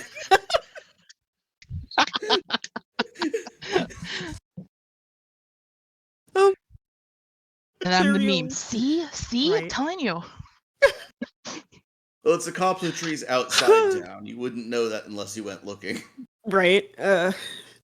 Serial will snap her fingers at Mr. Anvilsunder. That is a story for when I have the brain capacity for any more emotional shit. Alright. You go have fun. I will. Don't die. I will let you know. If you die, I'm out the job. Serial, I make no promises before, smoothing Charlie's hair down a little bit with her hands and walking out. That's why we need to work on your phone. I heard that. I know you did. Talk to me again after we complete more missions. Yeah. Sorry, Commander. Can it wait a bit, Commander? I'm doing some calibrations. Garrus, my love. Yes, Garrus, just talk to me. I love how in Mass Effect 3 that he makes a reference to the amount of times he calibrates the guns. They're not stupid. Did anybody snoop on Aldrich's letter? I am not thinking about that. I get up because then I'll at some point rub my eyes. And you gotta stretch the legs, so then I'll kind of walk around and look in the trash can. Is it still in there? I imagine Charlie is trying to inconspicuously stretch while leaning over to look in the trash can. Yeah. I'm just kind of and then just kind of my eyes kind of go big and kind of do the side look. Are we trying to sneak it? Are you side looking at the trash, or? Yeah, to see if it's still in there. Oh. Yeah, it's still in there. Okay. It got dropped in there and it hasn't been touched since. I will take a piece of paper and crumble it and then throw it in the trash and then be like, oh shit, I needed that. And then I'm going to grab it out of the trash. And then I'll put it back in my pocket.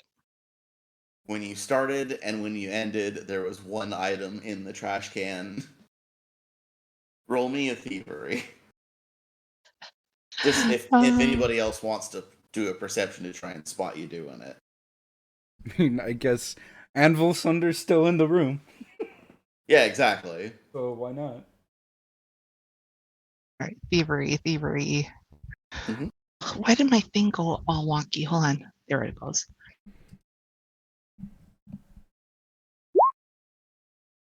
And that I'm going to use my hero point. Okay, good point. Good time to use it since we're. Yeah, that's much better. Yeah, 24. You know what? Thunder? I'm gonna use my hero point too.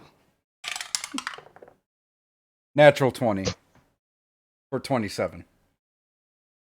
Wow. Yeah, she does a marvelous job of palming it. You just barely keep up. But yeah, you got it.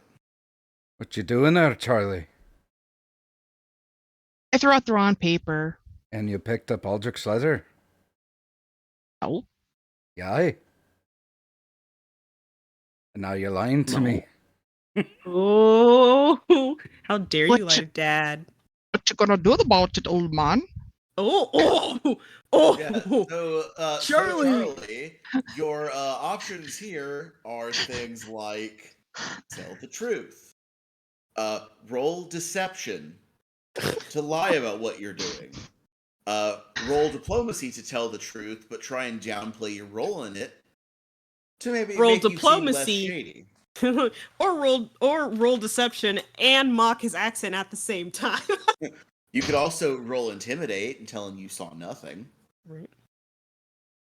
You could also just refuse to acknowledge that he saw you and leave the room. You have options. Crazy old man.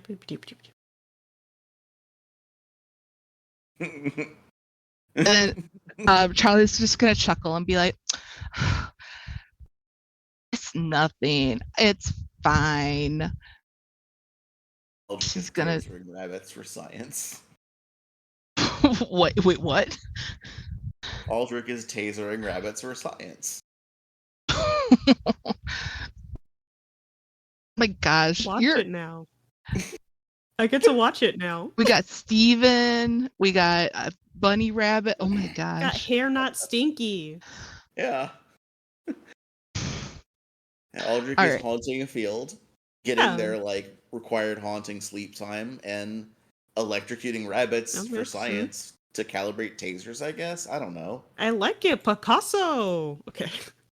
Anyway, How to get one of those out. Charlie. I'm gonna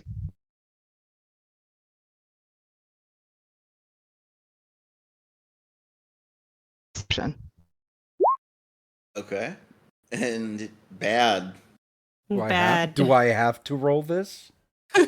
Yes. Just in case you roll a 1. Okay, so I beat her. Yeah, you didn't roll a 1. You're fine. Yeah. Also, please nobody clip him yelling that he beat her out loud, just out of context. I fucking beat her with my backhand. No! Backhanded that skill check. It might not be the first time for Charlie. What? You made fun editors. Note for editors: remove everything about the beating bit. So yeah, you're. This you're is live, right. but it's fine. Yeah. No, you're. Yeah, that's fucked up. Oh, that's fucked up. We shouldn't have done that. Sorry. Yeah. It's fine. Oh god. Anyway, Don't make mistakes. No, it's fine once we roll initiative. No. God. Okay. I'm kidding. I don't want to roll initiative. Charlie will kind of get the daddy look, that kind of stern look from Anvil Thunder. She'll take it out and put it in the trash can. No, you're not my dad. I'm well aware, and you're probably lucky.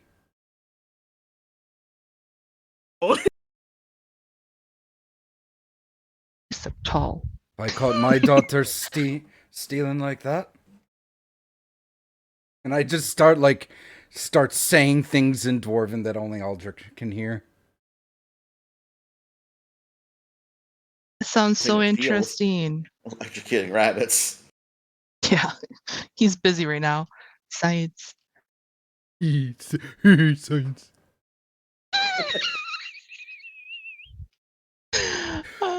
And Charlie's just gonna be Science. Charlie's gonna go, you mean to tell me you're not curious either? I mean, let's take for example, cereal. I'm sorry, I gotta Like, I know there's a girl code, but like, honey, what's going up with the accent? What's up? Just takes a Suriel was slowly trying to walk out the door while they were distracted. Yep. You stayed right there. She wasn't actually being sneaky, but still slowly sips his tankard of tea. Loudly sips. Cough. I only care. I care about you. It's not the accent. I just want to make sure you're okay. I do a perception check.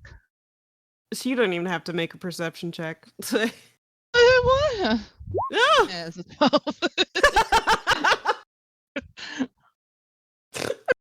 This isn't gonna actual.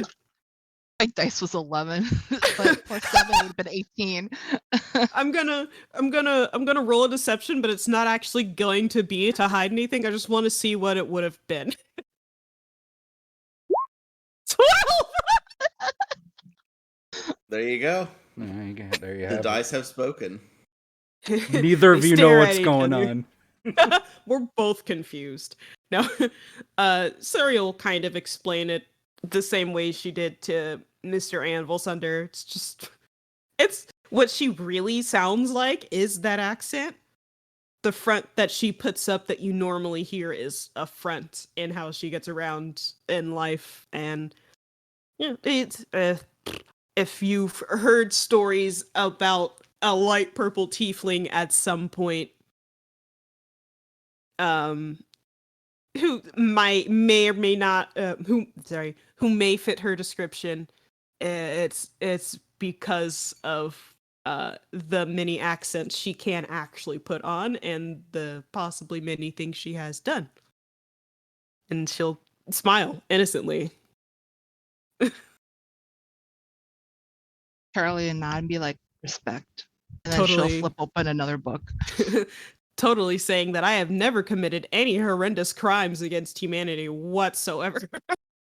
That lawn nod, respect. Yeah. She walks out the door because she needs to go snooping. All right. And Aldrich anything else in this supersized episode? Because holy shit. Yeah, see, we just need to make we need to have the people to understand how amazing Schless's art is. Well, I mean, like, it's captured for the stream, so like it's there in video. So if you're watching those on the YouTube, then it's there. He was caught in at least 420. Science go. Yeah, because Aldrich, instead of sleeping, has to like haunt for a little while, and a crazed inventor haunting the woods, electrocuting random animals makes sense. And it's actually somehow in character for this entire campaign, not even for just the character, just this campaign. Yes. I mean, think about it. When we go traveling and we have to camp out and stuff, Aldrich is going to be just a goat with mosquitoes around the campsite. Oh my god, he's going to be our bug zapper! Absolutely, 100%. Saved my life because I am always the mosquito epicenter. That reminds me. The most important thing that I have successfully distracted you from, 4 times now? Is the rashes. Whoever's ring is irritating them right now, when the sun goes down today, is gonna turn into a monster. That was something that is part of why Suriel went out to do some snooping, was to also do some self yeah, and the reason I bring it back up is I'll reveal who it is. No. Yes. No, you want to put it off again? That feels like a hint. I know. I want it to happen now before we end. I want it to be. Mr. or DM. Whose hand is itchy? consulting the nature magic folk would be the step of like, if you wanted to do anything about the situation. My fingy itchy. Surreal, no. Oh no! And Full Thunder, yeah. Oh, Yeah. God! Sick. Charlie, yes. Yeah. Charlie got I hit? know it was What? Aldrich, she did. NA. Okay, for a second there, like if you said yes, I was gonna be like, how? He came back as a ghost. You are now susceptible to Lycan ghost therapy. Even if Aldrich like inhaled some infected blood and you rolled secretly, Aldrich isn't wearing a ring. Right, but Lycan ghost therapy. Like, Really, you might now Aldrich be attacked. could be infected, but we would not know. You might be attacked by like a ghost werebore now. Maybe one that your friend cut in half. So yeah, 2 of you afflicted, and yeah, like we burned probably half the day doing letters and shit. Sense. Yeah, and having in talks. 6 hours when the sun goes down, you're both gonna turn into werebores. Surreal runs back into the jail. Guys! And then we can end it there. Yeah. And Why is my ring itchy? Why is finger itch? Dad, this is weird. This is cheap silver. Aldrich. OMG. Oh. And have some stuff worked out for how consulting with the nature magic folk is going to play out. Yeah. And yeah, we'll see what happens with this. We have several titles for this episode. What is this one gonna be? Shit, I know.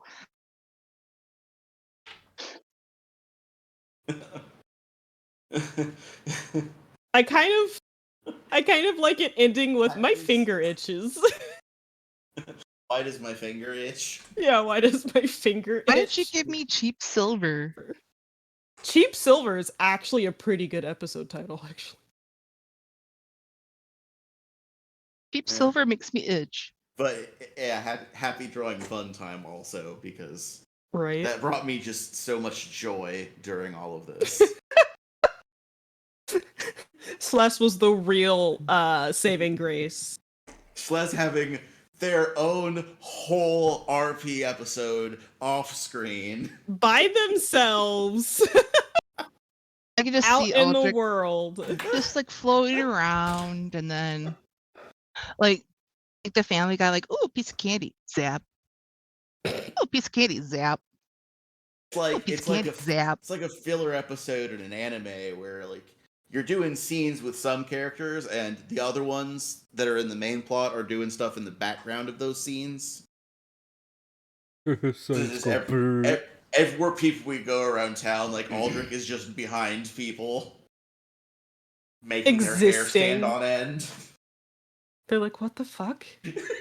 What? Where?" And then he's gone. They turn around and they're gone. Like it's only when you look in a mirror. Aldrich is the one that appears behind like a group photo, just like out of the blue. Like, where did this dude come from? He's in every photo. Because Aldrich is very fast. He is really fast. Like, what the fuck? Aldrich appears in the background of every photo to make you specifically only have red eyes. Look, hey, if you want to give it a try, you can try out the Flitzen, Blitzen, Rüstung. And also be fast. Can you explain the Ritz and Blitzen Fristum? I don't know if I said that right.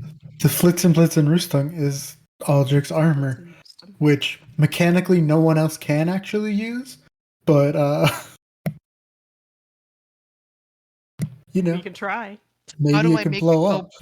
How do I make it go brr? Iron Age man.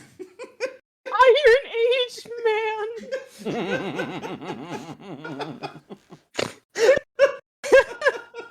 that's good. Oh my god.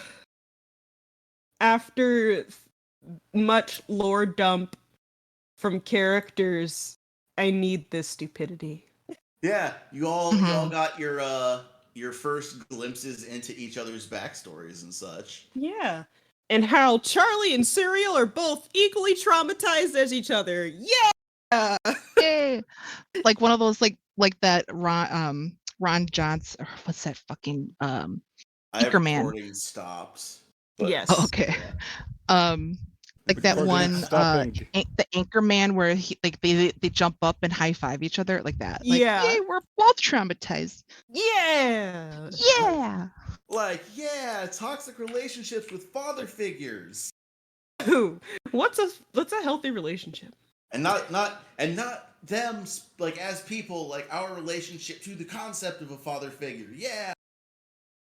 Dads. And Aldrich's like, what? All the male figures in my life have always left me and have made me disappointed. Yeah. Yeah.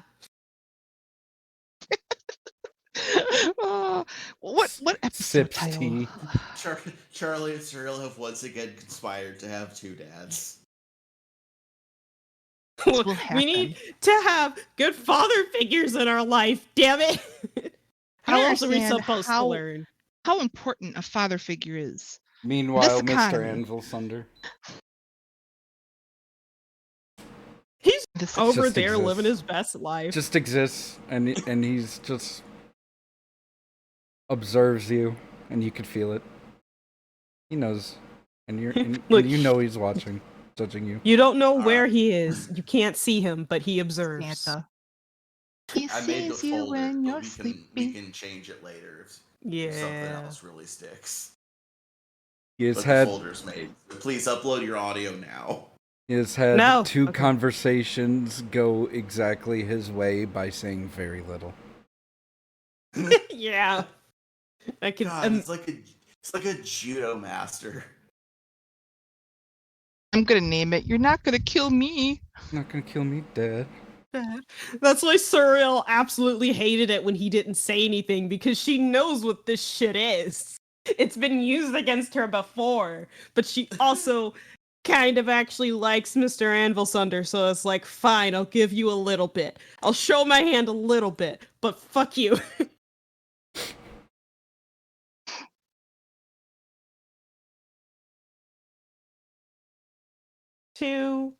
I really enjoyed the idea of making a running gag of Charlie's attempts to take the letter, like the next day. I mean, Anvil Thunder is one of the first people to wake up, so Charlie's gonna have to not go to sleep. Yeah, she starts getting up comically early to try and surprise him, and he's always already at the table drinking coffee and reading the newspaper. Which is funny because she has to stay up till midnight to do her spell refresh. Yeah. Do you go to bed early though? And, doesn't matter. I'm a dwarf. Because you're an old man? And I'm an old man. Generally does their haunt between 1 a.m. and 5 a.m. Oh, the haunting hours, I see. Today just did it during the morning.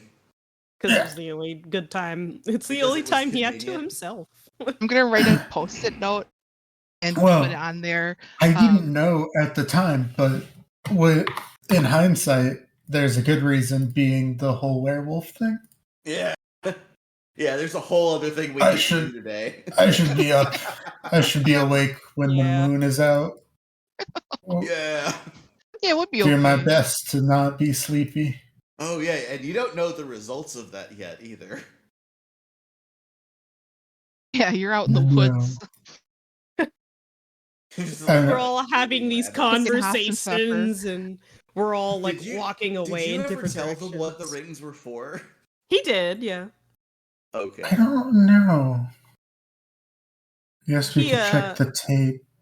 I remember specific. He gave them to us literally right after the fight, and I can't remember who it was, but one of us was like, "Oh, yeah, just in case." Oh, it was Dr. Toboggan. Who mentioned it? Right after. Oh, right, yeah. Dr. Shavagan was like, hey, you know that won't stop them from transforming, right? Or something. Yeah, he said it would only like give you an early warning about who was gonna transform that night. But yeah, it doesn't stop you. I'll just say, I hadn't even considered treatment. This is for diagnosis. Yeah. Like, they might turn into werewolves, but at least they know it's gonna when it's gonna happen. Well, time to write out my next character. Since you mentioned it, Aldrich is just going to take a Hail Mary on a treatment and try and get one of you to drink some powdered silver. I feel like that'll go horribly. Look, it'll either stop you from transforming or you get real sick when you transform. Either way. Between consulting the experts, like I mentioned, going to the nature magic place and talking to the druids there, between that and Aldrich's reckless experimentation, like a cure is on the table. Like that's not outside your grasp right now. Yeah. Of just it never being a problem. Gaining control over it, where you can transform at will, also on the table. Like, I mean, like, who wants to take it out of the two of you? Yeah. Retrain as Beast Blood or whatever it's called. Well, I'm saying Barbarian. If both of you want to just cure yourself and move on, we can do that. Totally fine. But if either of you is interested in keeping the ability and like, because like Kagan could transform at will. It was easier for him to do during the full moon, but he could do it whenever he wanted. And also retained some of the abilities, like his fast healing was always. Oh. Yeah. And like, Mr. Fancy. Yeah, like there are ways that you could gain those abilities. Were you interested? Or you could just say, please cure me, and then you move on with your day. Your choice as a player, what you want to do. Charlie, drink the silver. Drink the silver. You're gonna there's gonna be persuasion or like yeah. I if you persuade me, like I don't know how to like do the James can kind of help out with that, but like if you give me a good explanation, like she probably would. So I'm trying to sort of clear out my Google Drive because I keep getting the message that I'm low on room. Same. Mm-hmm. And I mean, there's a bunch of random untitled documents. I'm opening them before I delete them, and it's not helping with the room thing. I got to figure that out anyway. And I've got one here, and it just says, in retrospect, it wasn't even that hard. In large text, bold, from 5 years ago. Don't even know the context. No idea. Wait, the word bold? No, it just, the text is bold. Oh. It wasn't even that hard. Past you possibly have thought you got away with. I have no idea. I did something similar to that. So this would have been my first year in college. I was taking medical terminology. Ooh. And I was making flashcards. And I was exhausted. I worked all day, went to school. It was probably 1 a.m. And I was nodding off at the kitchen table, writing down these note cards. I wake up and I looked down at the card and I remember writing inflammation of the, I have to fix the stove, the clock is wrong. I don't know why, but what that, so like I was, I don't know, like I was in some sort of random dream state where I was still writing. Inflammation of the, I need to fix the stove, the clock is wrong. I showed that to my teacher the next day, and she goes, next time you should probably go to bed. Might be a good idea. Just a thought. Oh yeah? Well, do you have a chart of dog hat prices? Nice. You know, were these for Officer? No. So I have a game question I want to get to before I forget what it is. Go ahead. So Jess and Grapes, as players, do you want to be cured? Do you want your characters to not be lycanthropes?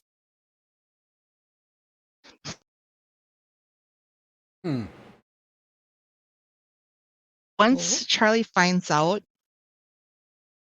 that she came down with werebore lycanthropy itis, the itis.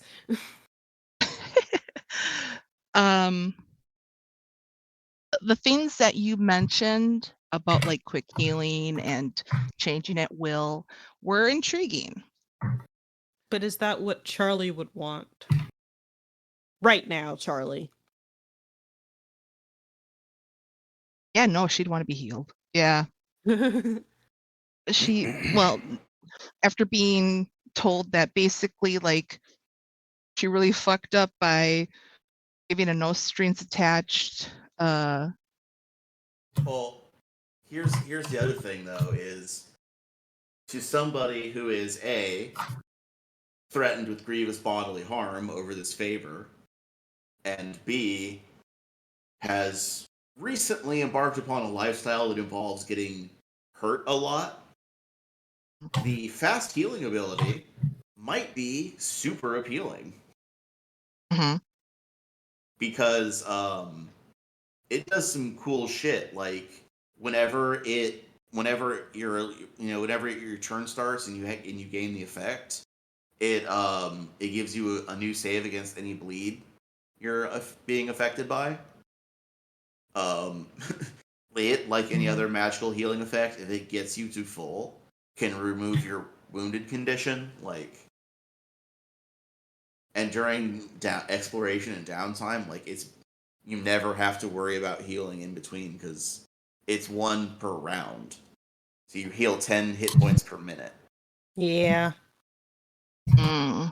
So that is an absurd healing factor. Is there any? Can I read the stats on the werebore on Pathenders? There isn't. I'm kind of having to homebrew it. Okay. Which is part of why I'm asking, like as players, is that something that you want to do, or do you want to just cure your character and move on? I feel if like Charlie. Go ahead. Oh, I was just gonna say, if Charlie knew if it was reversible at any time. So that's the thing, is the cure option is only good until you change for the first time. Okay. That's the thing. Does the promise of power tempt you enough to change for the first time?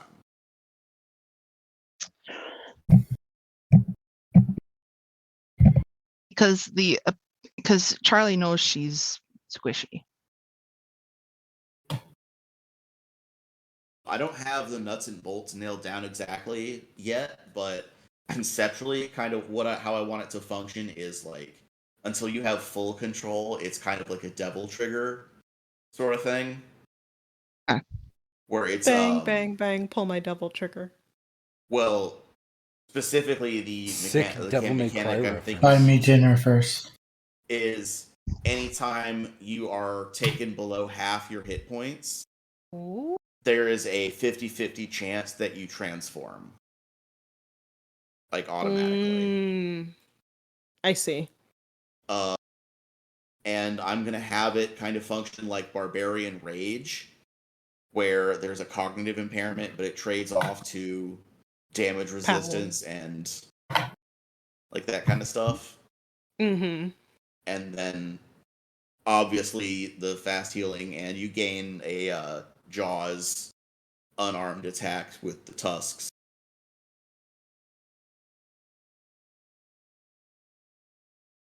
Imagine you're fighting. You think you're fighting just a normal witch, and you get them down under half health, and all of a sudden they just rage out and turn into a fucking wereboar. I know. Like that is a suite of powerful abilities, however. Yeah, there's until you have full control over the form. The rules for it are when you transform, I start deciding what your actions are. Like, I assume control of that character because Charlie's not at the wheel anymore. Mm-hmm. So it's like a superpowered evil side that's a psychotic berserker. And like, would Charlie do that now based on everything she just learned, like you said earlier? Yeah, like would Charlie accept the risk of like losing, like, until, because taking full control of the form is also possible, it's just not guaranteed. Mm-hmm. But yeah, until you do, it is a risk, like, where if it activates, it can probably beat your enemies, but can you do it without like it can activate in public at any time? People come and with pitchforks and fire and try to kill me.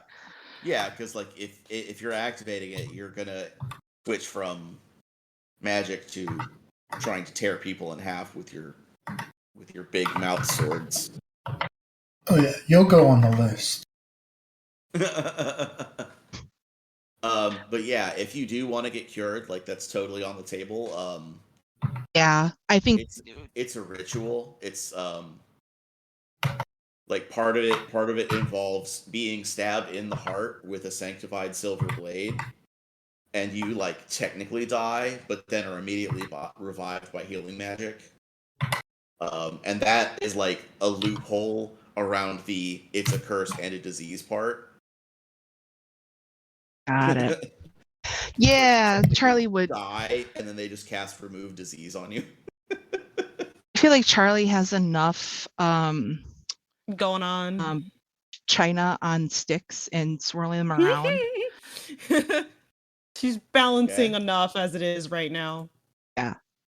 I think, yeah. Yeah, you can cure it. Amblesund. What about Amblesund Grapes? Do you want to... Yeah. Do you want to be a monster, or... Definitely wants to get healed. Okay. Cool. Yeah, then we can do that and forget the infection ever happened. You wouldn't even have to ask me, okay? You already know what Serial's answer would be. If it was, a thing. Up to, man. What was the DC that you set? For resisting the disease? Yeah. It was 19. Oh! What did I roll? Did you write it down? It was a 2 on the die when I rolled it for you. Oh fuck. Did you add any modifier? Yeah, it was a fortitude save. Fortitude? Okay. Yeah, it was just the roll that was secret. It was your fortitude save. Got it. But you rolled a 2. Yeah. Plus my I rolled bad, so you got the disease. 19, man. Now you have to go ask the hippies for help. I think Charlie minds that part. I might go and ask them about some wares anyway, so. Charlie ran in circles for a good 30 seconds before running back inside and throwing books on the table, so. Well, because once I started one of the guys at the nature magic place is like, I just want to tell you about it because it's cool. Is blind, but there's like dozens of birds around the place, and you can see through them. Oh. Yeah, it's unsettling. He also has flesh eyes. But they're stricken blind by question mark. Interesting. Anyway, yeah. Yeah, they can. There is a ritual they'd be able to do that'll cure you, and everything will be fine. Everything will be great. Yeah. Everything's gonna be fine, and we're all gonna have a great time. Yeah, the only like takeaway will be it'll cost a little money, and oh well, you just got a bunch, so. But I sold the drugs. The good news / bad news of that situation is it requires purchasing a silver dagger, which not cheap. Much is it. But when it's over, you get to keep the silver dagger. So should be around 40 gold. Okay. Unless it has to be some sort of extra special ritual silver dagger, in which case. It just has to be sanctified, but that's part of the ritual.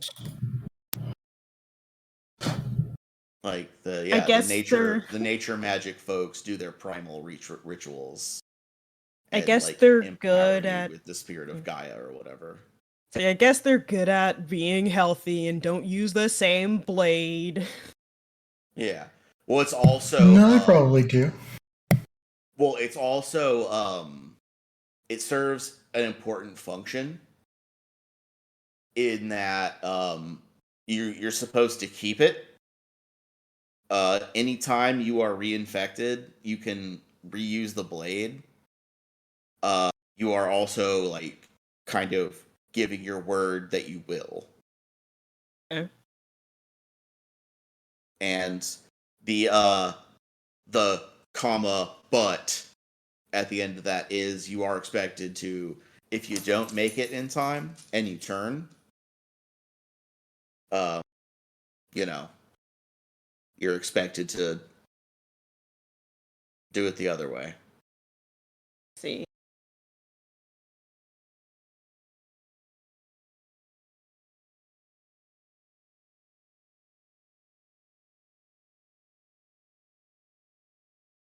That was fun. Mm-hmm. Yeah. Jeez. Yeah.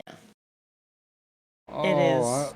The stream is still going. Hi, stream. I just realized this. Hi, stream. Oh, hi, guys. Spoilies. Okay, I should probably turn stream off. Don't spread the word. Don't tell anyone. It's all secrets. Is anybody even at the stream? Is anybody there? There's a list of people under users in chat, so yeah. Spoilies. Okay, bye, stream. Everyone said bye to I will Twitch. find you if you say anything, stream. Don't say anything. Aldrich is actually technically a prince. Oh no!